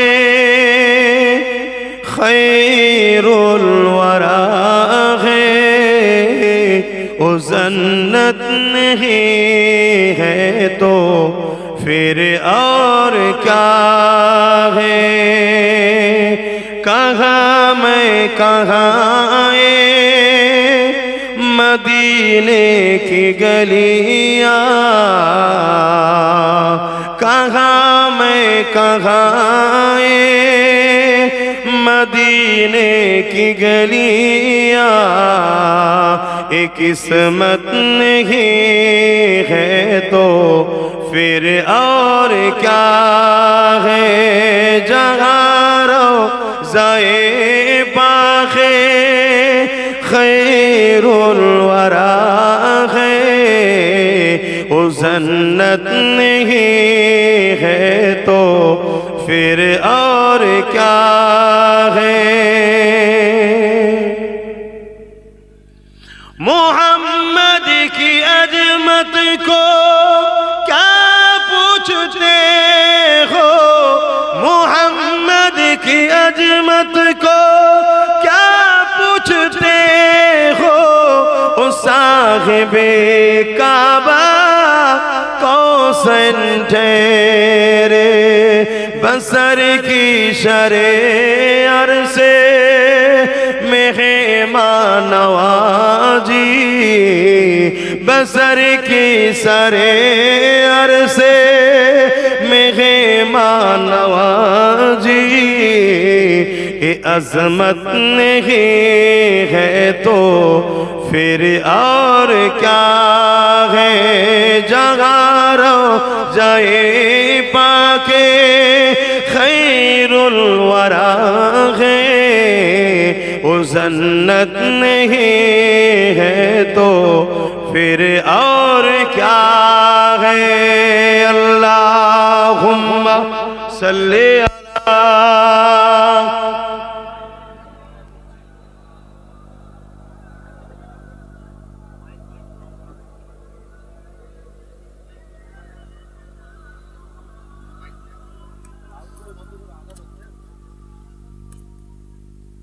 আজানটা হয়েই যাবে, আপনাদের অসুবিধা হচ্ছে, আমি ব্যাস ওইটুকু কথা বলবো, একটু দোয়া করতে হবে, আজানটা হয়ে যাবে। আপনাদের মহল্লায় হচ্ছে, তাহলে মসজিদে হয়নি, মহল্লার হকটা আদায় করতে হবে। কেন এখন লাউডে শুরু হয়েছে না, তো ভাই আমার অ্যাকচুয়ালি আমি একটা কথা জিজ্ঞেস করতে চাইছি। আল্লাহ নবীর একটা হাদিস আমি আলোচনা করেছি, আবার এখানে পড়েছি কি আল্লাহ নবী বললেন, মুসলিম শরীফের হাদিস, মানে উলামা ভাইরা যারা পড়েছে জানে, আল্লাহ নবী বললেন অন্যায় দেখলে হাত দিয়ে রোকো, অন্যায় দেখলে একটু মুখে বলুন হাত। যদি হাতে রোকার ক্ষমতা না থাকে মুখ দিয়ে প্রতিবাদ করো, মুখেও যদি প্রতিবাদ করার ক্ষমতা না থাকে তাহলে অন্তর থেকে ঘৃণা করো। এই অন্তর থেকে ঘৃণা যেটা করা হয় এদেরও ঈমান আছে, কিন্তু রাসূল বলছে বড় দুর্বল ঈমান, বড় দুর্বল ঈমান, কিন্তু ঈমান আছে। কিন্তু সব থেকে টপ ঈমান অন্যায় দেখলে অন্যায়কে হাত দিয়ে খতম করা, রুকে দেওয়া। যদি হাতে ক্ষমতা না থাকে মুখ দিয়ে প্রতিবাদ করা, মুখ দিয়ে আন্দোলন করা। যদি মুখেও ক্ষমতা না থাকে অন্তর থেকে ঘৃণা করে দূরে সরে যাওয়া। এখন আমি জানতে চাইছি, যদি কেউ মসজিদ ভাঙে, মাদ্রাসা ভাঙে, কবরস্থান ভাঙে, মাদ্রাসায় জঙ্গি তৈরি হয় বলে, বা ঈদগাহকে ভাঙে, এই পরিকল্পনা যদি কেউ করে সেটা ন্যায় না অন্যায়? জোরে বলুন অন্যায়। রাসূলের হাদিস অনুযায়ী অন্যায় দেখলে কি করতে হবে বলুন? হাত দিয়ে।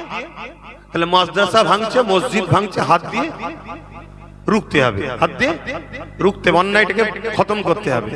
যদি হাতে ক্ষমতা না থাকে মুখ দিয়ে প্রতিবাদ করতে হবে যেটা অন্যায় হচ্ছে। যদি মুখেও প্রতিবাদ করার ক্ষমতা না থাকে অন্তর থেকে কমসে ঘৃণা করতে হবে। তা না করে মসজিদ মাদ্রাসা যারা ভাঙছে তুমি তাদেরকে সহযোগিতা করলে, তাদেরকে আরো ক্ষমতা জুগালে, তাহলে বলো তুমি কি মসজিদ মাদ্রাসা ভাঙার পক্ষে না বিরুদ্ধে? জোরে বলো পক্ষে। ঈমান থাকবে? এই জোরে বলেন ঈমান থাকবে? আসুন চলে আসুন। আমি এই কথাটা বলেই বলেছি, কেন্দ্র সরকার আজকে সংখ্যা গরিষ্ঠতার জোর দেখিয়ে একটা আইন করেছে, ওয়াকফ কালা কানুন, যার মধ্যে এমন কিছু ধারা দিয়েছে আমাদের মসজিদ মাদ্রাসা কবরস্থান ঈদগাহ খানকা যেগুলোর এক কাটার দাম 5 কোটি 6 কোটি 10 কোটি করে, এত ভিআইপি জায়গা, এই জায়গাগুলোকে সব দখল করে নিয়ে বড় বড় কর্পোরেটদের হাতে তুলে দিবার একটা পরিকল্পনা করছে। মসজিদ মাদ্রাসা কবরস্থান সব ভেঙে দিচ্ছে, বা ভেঙে দিয়ে অনেক জায়গায় ভেঙে দিয়েছে, অনেক জায়গায় ভাঙবে। এটা কি কেন্দ্র সরকার ঠিক করছে না অন্যায় করছে? এটা আওয়াজ দিয়ে বলবেন। আল্লাহ নবী বললেন অন্যায় দেখলে কি করতে হবে? আরে কথা বলবেন তো। তাহলে কেন্দ্র সরকারের বিরুদ্ধে হাত লড়তে হবে, ঠিক না বেটি? যদি হাত দিয়ে না লড়তে পারে তাহলে মুখ দিয়ে প্রতিবাদ করতে হবে, ঠিক না বেটি? যদি মুখ দিয়ে প্রতিবাদ করতে কেউ না পারে তাহলে অন্তর থেকে ঘৃণা তো করতে হবে, জোরে বলেন। কিন্তু একটা মুসলমান হাত দিয়ে প্রতিবাদ রুখলো না, মুখ দিয়ে প্রতিবাদও করলো না, অন্তর থেকে ঘৃণা করলো না, উপরন্তু কেন্দ্র সরকারকে ভোট দিচ্ছে যাতে করে আরো শক্তিশালী হয়। বলুন এর ঈমান আছে? নবীর হাদিস অনুযায়ী এর ঈমান থাকতে পারে না। কারণ অন্যায় দেখে হাত ধরে রোকেনে, মুখ দিয়ে প্রতিবাদ করেন, ঘৃণা উপরন্তু সাপোর্ট করেছে। এর ঈমান থাকবে? জোরে বলেন। এই কথাটা আমি প্রথম বলি। তারপরে আমি কি বলেছি? তারপরে বলেছি ধরো কেন্দ্র সরকারের বিরুদ্ধে আমরা লড়াই করছি, আর রাজ্য সরকার বলছে দিল্লি গিয়ে আন্দোলন করো, এখানে লড়াই করা যাবে না। রাজ্য সরকারের এই কাজটা ন্যায় না অন্যায়? জোরে বলো। তাহলে রসুলের কথা অনুযায়ী হাতে রুখতে হবে। যদি হাতে রুখতে না পারো মুখ দিয়ে প্রতিবাদ করতে হবে। যদি মুখ দিয়ে প্রতিবাদ করতে না পারো অন্তর থেকে ঘৃণা করতে হবে যে এ সরকারও মসজিদ মাদ্রাসার বিরুদ্ধে, এর সাথ দেওয়া যাবে না। তা না করে কেউ যদি একও ভোট দেয় রসুলের হাদিস অনুযায়ী তার ঈমান। জোরে বলেন। এরপরে আমি আরো বলেছি, কি বলেছি? যদি কেউ বলে কোরআন শেষ হয়ে যাবে, আমার উন্নয়ন শেষ হবে না, সে কোরআনের পক্ষে না বিরুদ্ধে? এটা নাই কথা বললো না অন্যায়? এটা ঠিক কথা বললো না ভুল কথা? তা কোরআনের পক্ষে আপনারা বিরুদ্ধে? আপনারা কোরআনের পক্ষে না বিরুদ্ধে?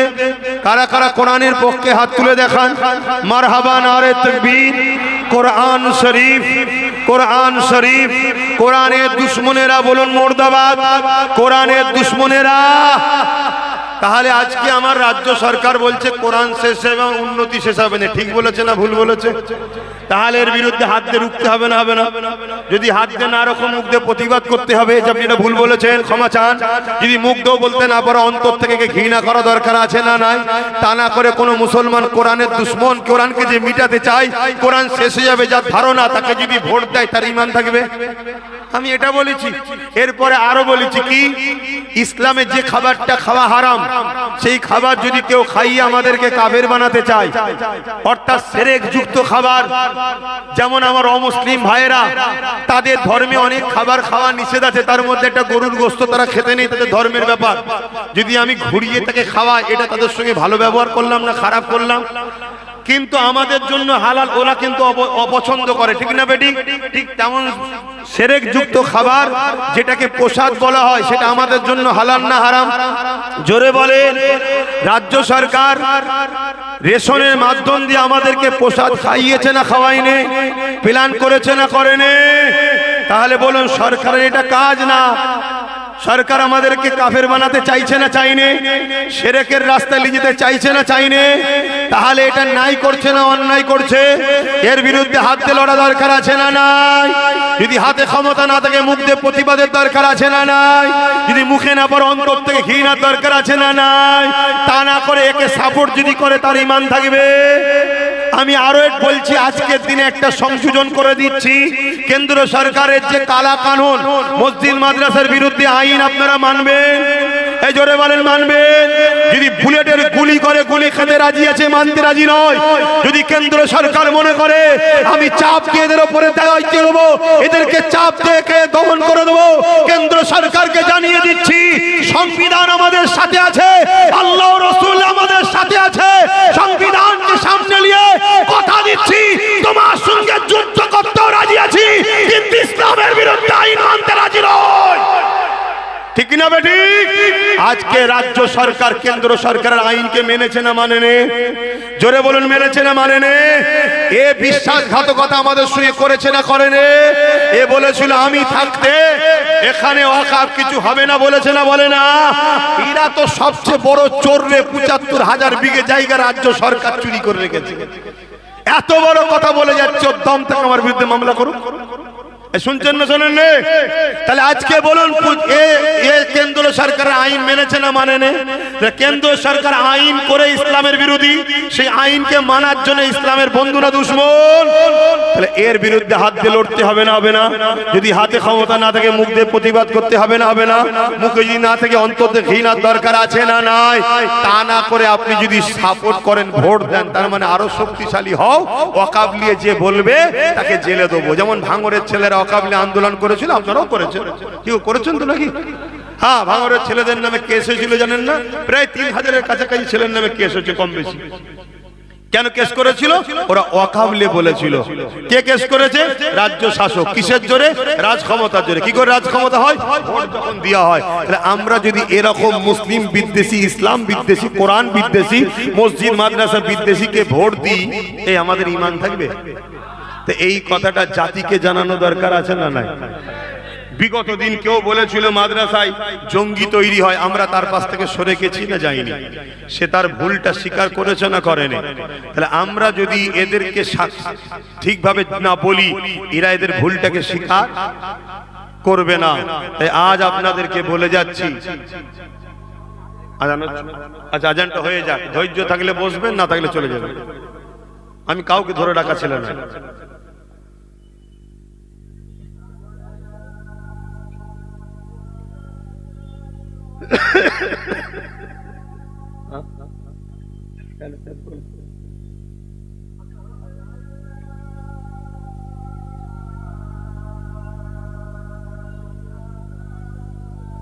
না না أشهد أن لا إله إلا الله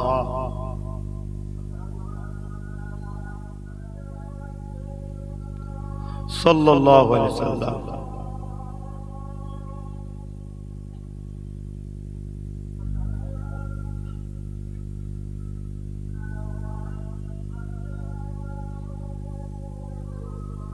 صلى الله عليه وسلم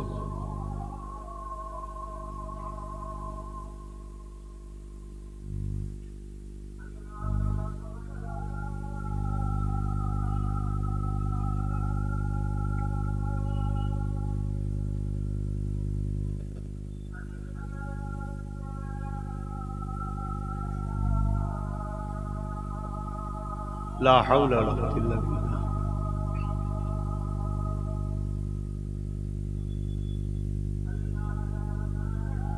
لا حول ولا قوة إلا بالله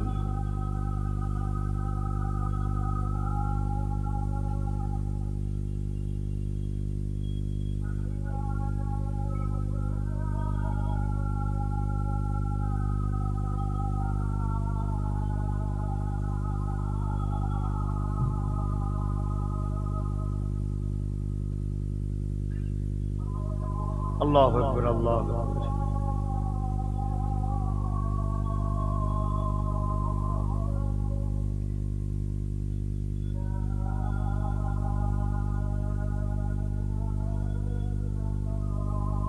اللهم رب هذه محمد للجوات إنك لا تخلف لا إله إلا أنت যা কাজান হয়ে গেছে একদম ছোট করে দিচ্ছি। তাহলে বলুন, এই কথা বলা কি আমার অন্যায় হয়েছে? আমি আমার ধর্মের বিরুদ্ধে বলেছি না পক্ষে বলেছি? মসজিদ মাদ্রাসার পক্ষে বলেছি না বিরুদ্ধে বলেছি? তাহলে মসজিদ মাদ্রাসার পক্ষে যখন বলেছি, কোন শয়তানের বিরুদ্ধে গেছে তুমি অত চিন্তা করছো কেন?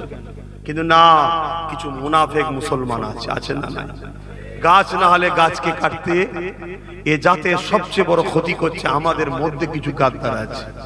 আর নাই বলুন, এই এলাকাগুলোই আমরা চাইলে এক চান্সে আমাদের ক্ষমতায় আনতে পারি না? এই যে গঙ্গা বলুন, ভাঙর বলুন, ভাঙর বলুন, হাড়ুয়া বলুন, এই আমডাঙ্গা বলুন, এইসব জায়গায় এক চান্স আমাদের হাতে চলে আসবে না? কিন্তু আমাদের মধ্যে কিছু গাদ্দার মুনাফেক মুসলমান আছে। কথা বুঝে আসছে? তাহলে আজকে বলুন, এই জন্যই বলেছিলাম যে চেয়ারের একটা পায়া দরকার। যে সরকার বসে আছে, ওর যদি তিনটে থাকতো, একটা যদি আমাদের থাকতো, ওই চেয়ারে বসে বলতে পারতো দিল্লি চলে যাও। কেন বললেই বলতেন ওট আমার পাটা খুলে নেবো, তিনটে চেয়ার বসা যায় না, সরকার পুরো যেত না।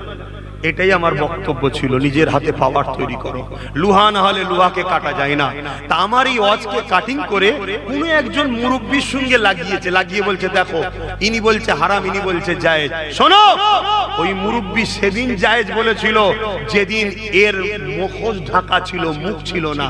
যেদিন এ বলেছিল 10,000 মাদ্রাসা দেবো, যেদিন বলেছিল ফুরফুরা রেল করে দেবো, যেদিন বলেছিল ডবল চাকরি দেবো, যেদিন বলেছিল আলিয়া ইউনিভার্সিটি মাদ্রাসা করে দেবো, যেদিন ভালো ভালো কথা বলেছিল, সেই দিন সে মুরব্বি বলেছিল আরে বাবা যখন ভালো বলছে একবার দেখ না। সেই দিন তো আমরাও অনেকে বলেছিলাম দেখা না। কি ভাই ভুল বলছি নাকি? আপনারাও তো অনেকে বলেছিলেন না বলেননি? এতে অপরাধ তো কিছু নয়। কিন্তু আজ যখন এর মুখোশ সরে যে মুখ বেরিয়েছে, বিষাক্ত একটা ভয়ানক শয়তান, আর একে সাথ দেয়া যাবে? এ কথা বলেন, দিলে হারাম হবে, ইসলামের সঙ্গে গাদ্দারি করা হবে।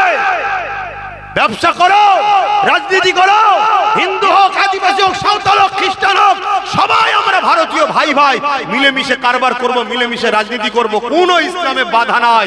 কিন্তু কেউ যদি আমার ইসলামের উপরে আঘাত দেয় তাকে আর সাপোর্ট করা তখন যাবে না। তোমার বাপও যদি হয় ইসলামের বিরুদ্ধে নবীর বিরুদ্ধে গেলে তখনই জানবে আল্লাহর পরীক্ষা শুরু হয়ে গেল, আর সাথ দেওয়া যাবে না। তাহলে একটা মসজিদ আপনি দান করবেন না করবেন না? কাল মসজিদকে কেউ দখল করে যদি অন্য কিছু হারাম কাজের জায়গায় ব্যবহার করে আর দান করা যাবে? আজ মুসলমান সালাম দেবো, কাল যদি সে ইসলাম ছেড়ে দেয় সালাম দেওয়া যাবে? আবার যদি মুসলমান হয় সালাম দেবো না দেবো না? তাহলে আমার কোন মুরব্বী বলেছে সাথ দে, তখন ভালো ছিল সাথ দিতে বলেছে, এখন তো 2 নম্বর শয়তান হয়ে গেছে, আর সাথ দেওয়া যাবে? সেই পুরাতন কথা এখন তো চালালে হবে না। কথা মাথায় ঢুকছে না, ঢোকে না? তাহলে আমার মসজিদের যে দুশ্মন সে আমাদের বন্ধু না দুশ্মন? আমার মাদ্রাসার যে দুশ্মন সে বন্ধু না দুশ্মন? হাত তুলে বলো কারা মসজিদ মাদ্রাসার দুশ্মনকে দুশ্মন বলে মানো? আল্লাহকে সাক্ষী রেখে হাত তোলো যে মসজিদের দুশ্মন আমাদের দুশ্মন তো, যে মাদ্রাসার দুশ্মন আমাদের দুশ্মন তো, যে কবরস্থান খানকার দুশ্মন আমাদের দুশ্মন তো। যে বলবে আইন তৈরি করে রাজ ক্ষমতা দিয়ে প্রকাশ্য কেন্দ্র সরকার মসজিদ মাদ্রাসা মিটাতে চাইছে, তার বিরুদ্ধে আমাদের লড়াই চলবে তো? জোরে বলুন চলবে তো? যদি আমাদের জীবন দিতে হয় জীবন দেবো, কেন্দ্র সরকারের বিরুদ্ধে লড়াই আমাদের চলবে, ঠিক না বেঠে? কেন তুমি রাজ ক্ষমতা দিয়ে মানুষের রুজি রুটি দেশের কথা না ভেবে আমার ধর্মে আঘাত দিচ্ছ, যেটা সংবিধানের বিরুদ্ধে? তাই তোমাকে আমরা মেনে নিতে পারি না, ঠিক না বেঠি? পাশাপাশি এই হাতগুলো কি অঙ্গীকার করছে আমার রাজ্য সরকার তুমি এতদিন আমাদের বন্ধু সেজেছিলে, আজ তোমার আসল পরিচয় বেরোলো, তুমি কেন্দ্র সরকারের সাথ দিচ্ছ, তুমিও মসজিদ মাদ্রাসার দুশ্মন, তোমাকেও আমরা সাথ দিতে পারবো না। এই হাত সত্য তো নাকি? হাত লম্বা করে তুলুন, সত্য তো নাকি? ডায়ে বায়ে দেখুন কেউ হাত তুলতে বাকি আছে কি? দেখুন কোন গাদ্দার আছে কি আমাদের মধ্যে? দেখুন দেখুন। কেন মুনাফিক চিনতে হবে, মুনাফিক চিনতে হবে। তোর ভালো লাগলে আমাদের সঙ্গে থাকতে হবে না, ইসলামের দুশ্মনের সঙ্গে থাকতে মন যায় থাকে যা, তার সঙ্গে জাহান্নামের কুকুর হয়ে থাকবি থাকে যা, আমাদের কোনো অসুবিধা নাই। কিন্তু আমার আল্লাহর ঘরের বিরুদ্ধে যে যাবে, কোরআনের বিরুদ্ধে যে যাবে, তাদের সঙ্গে আমরা যুদ্ধ করতেও রাজি আছি, ঠিক না বেঠে? দাঁড়িয়ে বলো ঠিক না বেঠে? ঠিক না বেঠে? এত বড় সাহস এরা পেয়ে গেছে, এত বড় সাহস পেয়ে গেছে এরা। কিছু মোল্লা মৌলভী সাহেবকে মুনাফিককে খরিদ করে যদি মনে করে আমরা ইসলামকে মিটিয়ে দেবো ভারত থেকে বাংলা থেকে, এদেরকে বুঝে নেওয়া দরকার। ব্রিটিশদের ঘরও মিটিয়েছি আমরা, চিঙ্গিস খানকে মিটিয়েছি আমরা, চিঙ্গিস খানের নাম মিটিয়েছি আমরা, নমরুদকে মিটিয়েছি আমরা, সাদ্দাতকে মিটিয়েছি আমরা, ফিরআউনকে মিটিয়েছি আমরা। তোদেরকেও মিটাতে দেরি আমাদের হবে না ইনশাআল্লাহ, ঠিক না বেঠে? ওদের হাতে সব থাকতে পারে। আল্লাহু আকবার। ওদের হাতে সব থাকতে পারে, আমাদের হাতে কিছু নেই তো কি হয়েছে? বদরে আমাদের হাতেই ছিল না, সন্ত্রাসদের হাতেই ছিল, বিজয় আল্লাহ আমাদেরই দিয়েছে। জোরে বলুন সুবহানাল্লাহ। হাত নামাও, ঘাবড়ে যাচ্ছ নাকি? যে আল্লাহ ছাড়া অন্য কাউকে ভয় করে সে তো কাপুরুষ হয়ে বাঁচে। তোমার তো ঘর এই এলাকায়, আমার ঘর তো অনেক দূরে, আমি তো ভয় করি। খোদা আমার কপালে যেটা লিখে রেখেছে ওটাকে রদ করতে আমি পারবো না। শুনছো? অতএব সামান্য দুনিয়ার লোভ লালসার জন্য, পদের জন্য, জায়গার জন্য নিজেদের মধ্যে মতনৈক্য করো না। আগে নিজের অস্তিত্বকে বাঁচাও, নিজের অস্তিত্বকে ঠিক করো, তারপরে ভাই ভাই বসে আমরা ঠিক করে নেবো। কথা শুনছেন? আমাদের মধ্যে অনেক সিলসিলা আছে, যার সিলসিলা তার কাছে থাকবে যাক, যার হুজুর, যার আমি, যার শায়েখ তার কাছে থাকবে যাক। মসজিদটা আমাদের সবার, মাদ্রাসাটা আমাদের সবার, কবরস্থান আমাদের সবার। এই ক্ষেত্রে আমাদের সবাইকে সংগঠিত হওয়া দরকার আছে না নাই? আমি একটা শেষ কথা বলবো। একদিকে মসজিদের দুশ্মন আপনাকে ডাকছে, আমার কথা শুনছেন তো? একদিকে মসজিদের দুশ্মন আপনাকে ডাকছে যে আমার সাথে আসো, আমি তোমাদের এই দেবো, এই দেবো, এই দেবো, এই দেবো, আসো আসো আসো। আর একদিকে মসজিদের পক্ষে দাঁড়িয়ে সুপ্রিম কোর্টে কেস করা নবী বংশের আওলাদ আপনাকে ডাকছে, আমার সাথে আসো, তোমাদেরকে ইজ্জত সম্মান দেবো, তোমাদের অধিকার দেবো। আজকে বলুন, আপনাদের কাছে জানতে চাই, মসজিদের দুশ্মনের ডাকে সাথ দেবেন না মসজিদের বাঁচাবার জন্য যে সুপ্রিম কোর্টে কেস করেছে তার সাথ দেবেন? কার কার? এবারে আমি বলি, মসজিদের দুশ্মনের কারা সাথ দেবেন? হাত তুলবেন। মসজিদের দুশ্মনের সাথ কারা দেবেন? মসজিদের দুশ্মনের সাথ কারা দেবেন? হাত তোলেন। দেবেন কেউ? তাহলে মসজিদকে বাঁচাবার জন্য যে নবী বংশের আওলাদটা সুপ্রিম কোর্টে গিয়ে এখনো কেস চালাচ্ছে, সেই নবী বংশের আওলাদটার সাথ কারা দেবেন? হাত তোলেন, হাত তোলেন। আলহামদুলিল্লাহ, আলহামদুলিল্লাহ, আলহামদুলিল্লাহ। আপনাবান আজ আব্বাস সিদ্দিকী লড়তে পারিনি। আমি জলসা করি, আমি পীর মুরিদি করি, আমি খানকা চালাই, আমি মাদ্রাসা চালাই, আমি ইমামতি করি, আমি নাই লড়তে পারিনি, আমি নাই কেস করতে পারিনি। কিন্তু আমার ঘরের, আমার কওমের, আমার নবীর খানদানের কেউ যখন কেস করবে, কেউ যখন লড়াই করবে, কেউ যখন মসজিদ মাদ্রাসা ওয়াকফের পক্ষে দাঁড়াবে, আমার কি দায়িত্ব নয় তার প্রচার করা, তার সাথ দেওয়া? জোরে বলুন, দায়িত্ব আছে না? তাই সে আমার ছোট তো আমি দেখবো না, আমি তাকে ন্যায়ের জন্য তার সাথ দেব। কথা বুঝছেন না? বোঝেন না? এতে আমার কি ইজ্জত চলে যাবে নাকি? যে তুই বড় হয়ে ছোটর কথা না, ও ছোট হতে পারে, আল্লাহর ঘরকে বাঁচাবার জন্য, ওয়াকফকে বাঁচাবার জন্য কেস করেছে, আমি পারি না। কথা বুঝে আসছে না? নাই। আরো একটা কথা বলে যায়, আপনাদের এই পাশে নিউ টাউন, আপনাদের সব এলাকা সব উচ্ছেদ করে দিল, দেখলেন না? এখন যান না, একটা ঘর লিখে যান, দেবে কি দেখেন তো? আমি তো মনে হয় 10 বছর ধরে ঘুরছি, যে এখানে একটা যদি ঘর হয় সেই এলাকায় জলসালে একটু থাকা যাবে। দেখেন, কথা বুঝে আসছে না? নাই। আজকে সেই জায়গায় রাজ্য সরকার রাজকোষ থেকে অনেক কটা 100-র কাছাকাছি কম বেশি তার ধর্মের স্থান তৈরি করেছে। ঠিক আছে, আমি ঝগড়াই যাচ্ছি না। কিছুদিন আবার বললো এটা দুর্গা আগিন নাকি করবে, তারপরও আমি তর্কে যাচ্ছি না, এটা শাসকের কাজ নয়, তারপরেও তর্কে যাচ্ছি না। কিন্তু রে বাবা, ওখানে একটা মুসলমানদের নিজেদের ব্যক্তিগত মসজিদের জায়গা রাজ্য সরকার চুরি করে সেটাকে ভাইটকোকে বিক্রি করছে। তাহলে বলুন, রাজ্য সরকার মসজিদ বাঁচাতে চায়? ওই এলাকায় সব ভিআইপি থাকে, ওখানে মসজিদ থাকবে, আজান হবে, ঘৃণার কথা। এটাই হলো এদের পরিকল্পনা।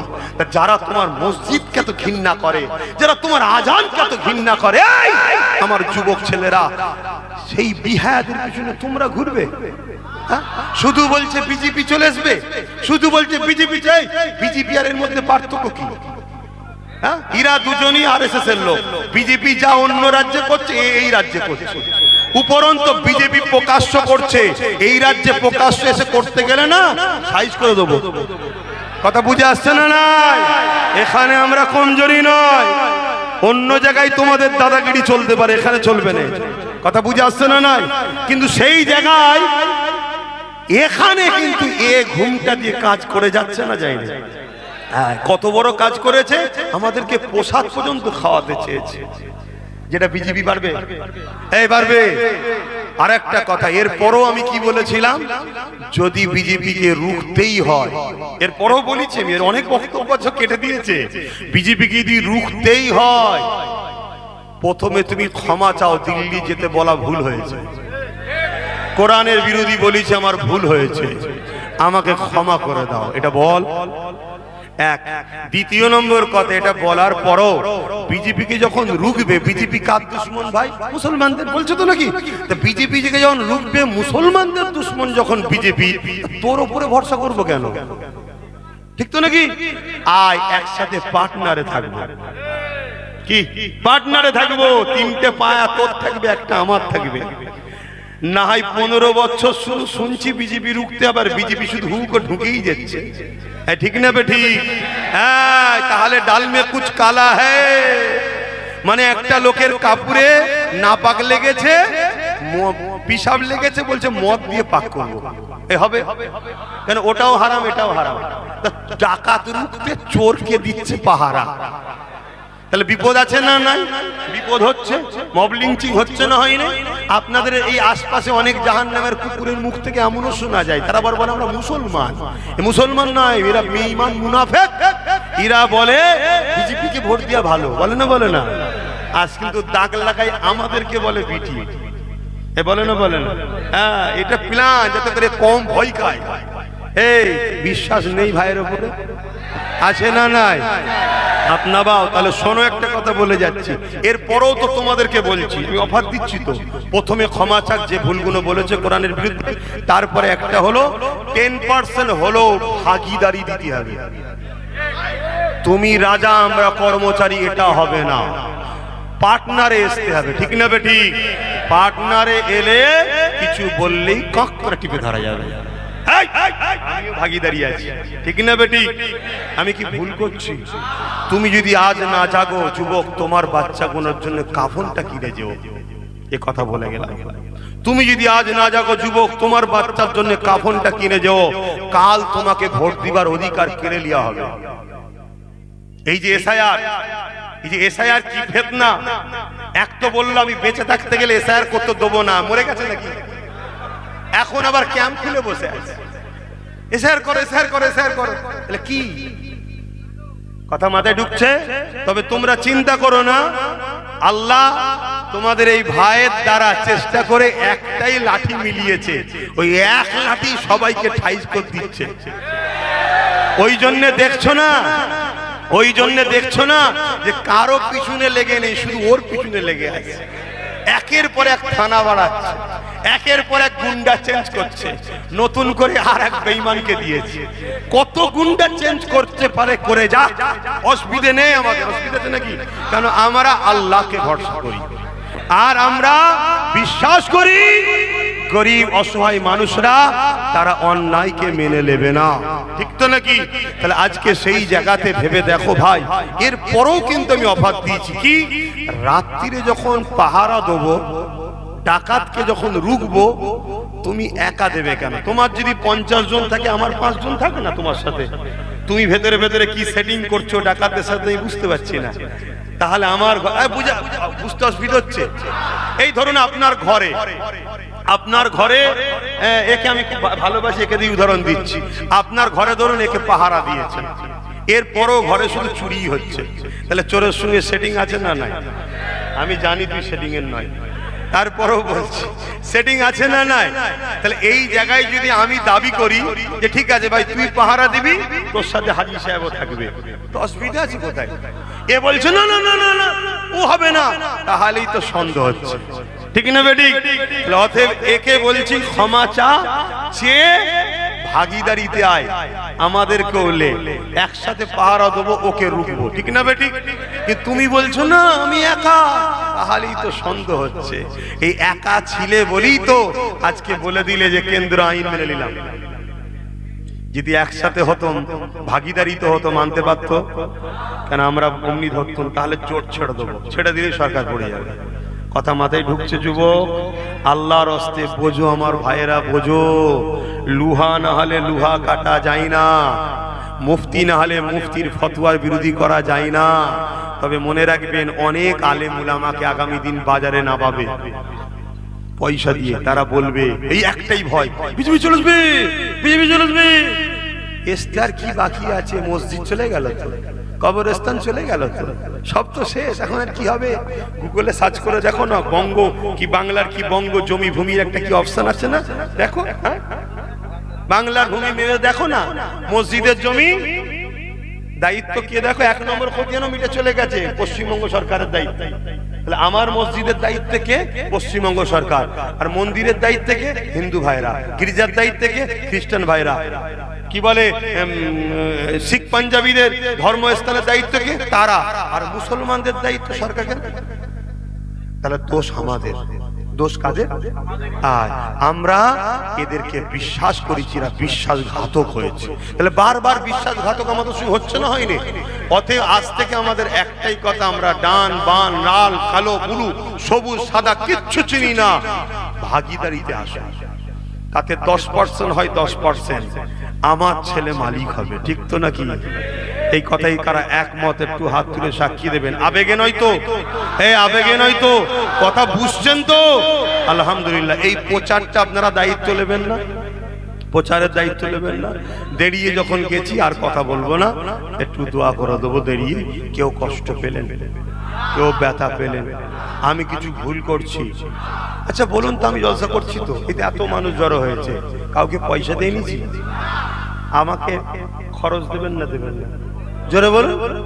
না দেবেন তো এই কাজটা নওশাদও তো করতে পারতো, তার কি দরকার ছিল এদিকে যাওয়া? তাকে আমি বুঝিয়েছি, দেখ ভাই, সবাই যদি হুজুর হয়ে যায় তাহলে এ কমে চাকরি বাকরির জায়গাটায় যখন আটকে দেয় খুলবে কে? তুই যা, তুই যা। খেলাধুলার বয়স থেকে ওকে নাপিয়ে দিয়েছি, আজকে তার উপরে কি টর্চার হচ্ছে, কে জুলুম কে কে করছে দেখুন, ঠিক মুসলিম এলাকার গুন্ডাগুলো। খেয়াল করে দেখো। অতএব ঘরটাকে আগে ঠিক করতে হবে, ঘর ঠিক হলে ঘরকে চাপকালে বাইরে সবকটা ভয় কাঁপবে, ওরে সর্বনাশ বেটাকে মারছে রে, চুপ করে যা, ঠিক না বেটি? ঘরটাকে ঠিক করতে হবে। তাই বারবার বলে যাচ্ছি, একদিন লড়াই ছিল রুজি রুটি, কারবার চাকরি, থাকা না থাকা, বেঁচে থাকার লড়াই। এখন লড়াই আমার ইসলামের বিরুদ্ধে মসজিদ মাদ্রাসাকে বাঁচাবার লড়াই। এই লড়াইয়ে কোনো মুসলমান যদি আমাদের মোকাবেলায় আসে, সে মুসলিম নয়, সে আব্দুল্লাহ ইবনে উবাই মুনাফিক, তার বিরুদ্ধে আমরা লড়াই করতে রাজি আছি না নাই? জোরে বলুন, রাজি আছি না নাই? সে যদি মনে করে সরকার আমার পিছনে আছে, তো সরকারকে আমরা বিরুদ্ধে লড়বো, তো সরকারকে আমরা শেষ করে দেবো ইনশাআল্লাহ, ঠিক না বে ঠিক গো? অতএব আমরা হকের পক্ষে ছিলাম, আছি, থাকবো। এর বিনিময়ে আল্লাহ আমাদের দুনিয়া আখিরাত নাজাত দেন, বলুন আল্লাহুম্মা আমিন। যাক, আমার কথা শেষ করছি। কিছু বলবে না? আর কেউ নেই তো? কিছু বলার আছে? ওই বাবা, একটা কাজ দিয়ে দিয়েছে রে আবার, তাহলে একটু বসতে হবে, বসে দোয়া করতে হবে। বসেন বসেন বসেন, টক করে বসেন। ছেলেরা যাচ্ছে, টক করে বসে। ছেলেরা যাচ্ছে, টক করে বসে। যার যা খুশি পকেটে হাত দেন, যার যা খুশি পকেটে হাত দেন। একটু বলেছে যখন, আসেন তাড়াতাড়ি। কই ছেলে, কই তোমার, কই? একটু বসে যান, আল্লাহর রাস্তায় বসেন। এতক্ষণ বসলেন তো, এইটাই তো মনে দুঃখ দিচ্ছে। এতক্ষণ বসলেন আর একটু বসতে পারবেন না? হ্যাঁ, তাড়াতাড়ি তাড়াতাড়ি তাড়াতাড়ি। ছেলেরা কই, ছেলেরা কই?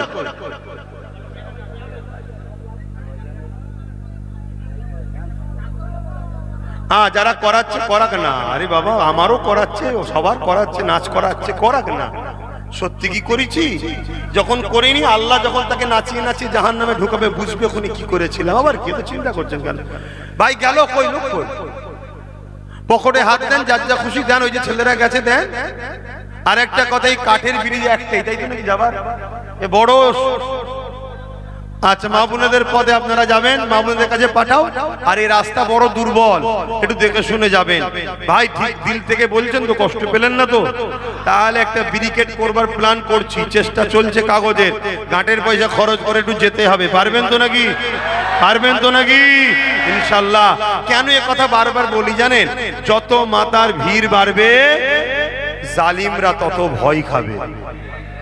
যত মাথার ভিড় বাড়বে, আমাদের অধিকার ক্ষমতা তত বাড়বে। তাহলে ভিড়টা বাড়ানো দরকার আছে না নাই? এজন্যে আপনারা সংগঠিত হবেন, যাবেন। প্রতি শুক্রবার দিন লাইভে বসি। এই কয়েক সপ্তাহ তো বসতেই পাচ্ছি না, এত ব্যস্ত, বাইরে বাইরেই চলে যাচ্ছি শুধু। তারপরও প্রতি শুক্রবার দিন বসার চেষ্টা করি।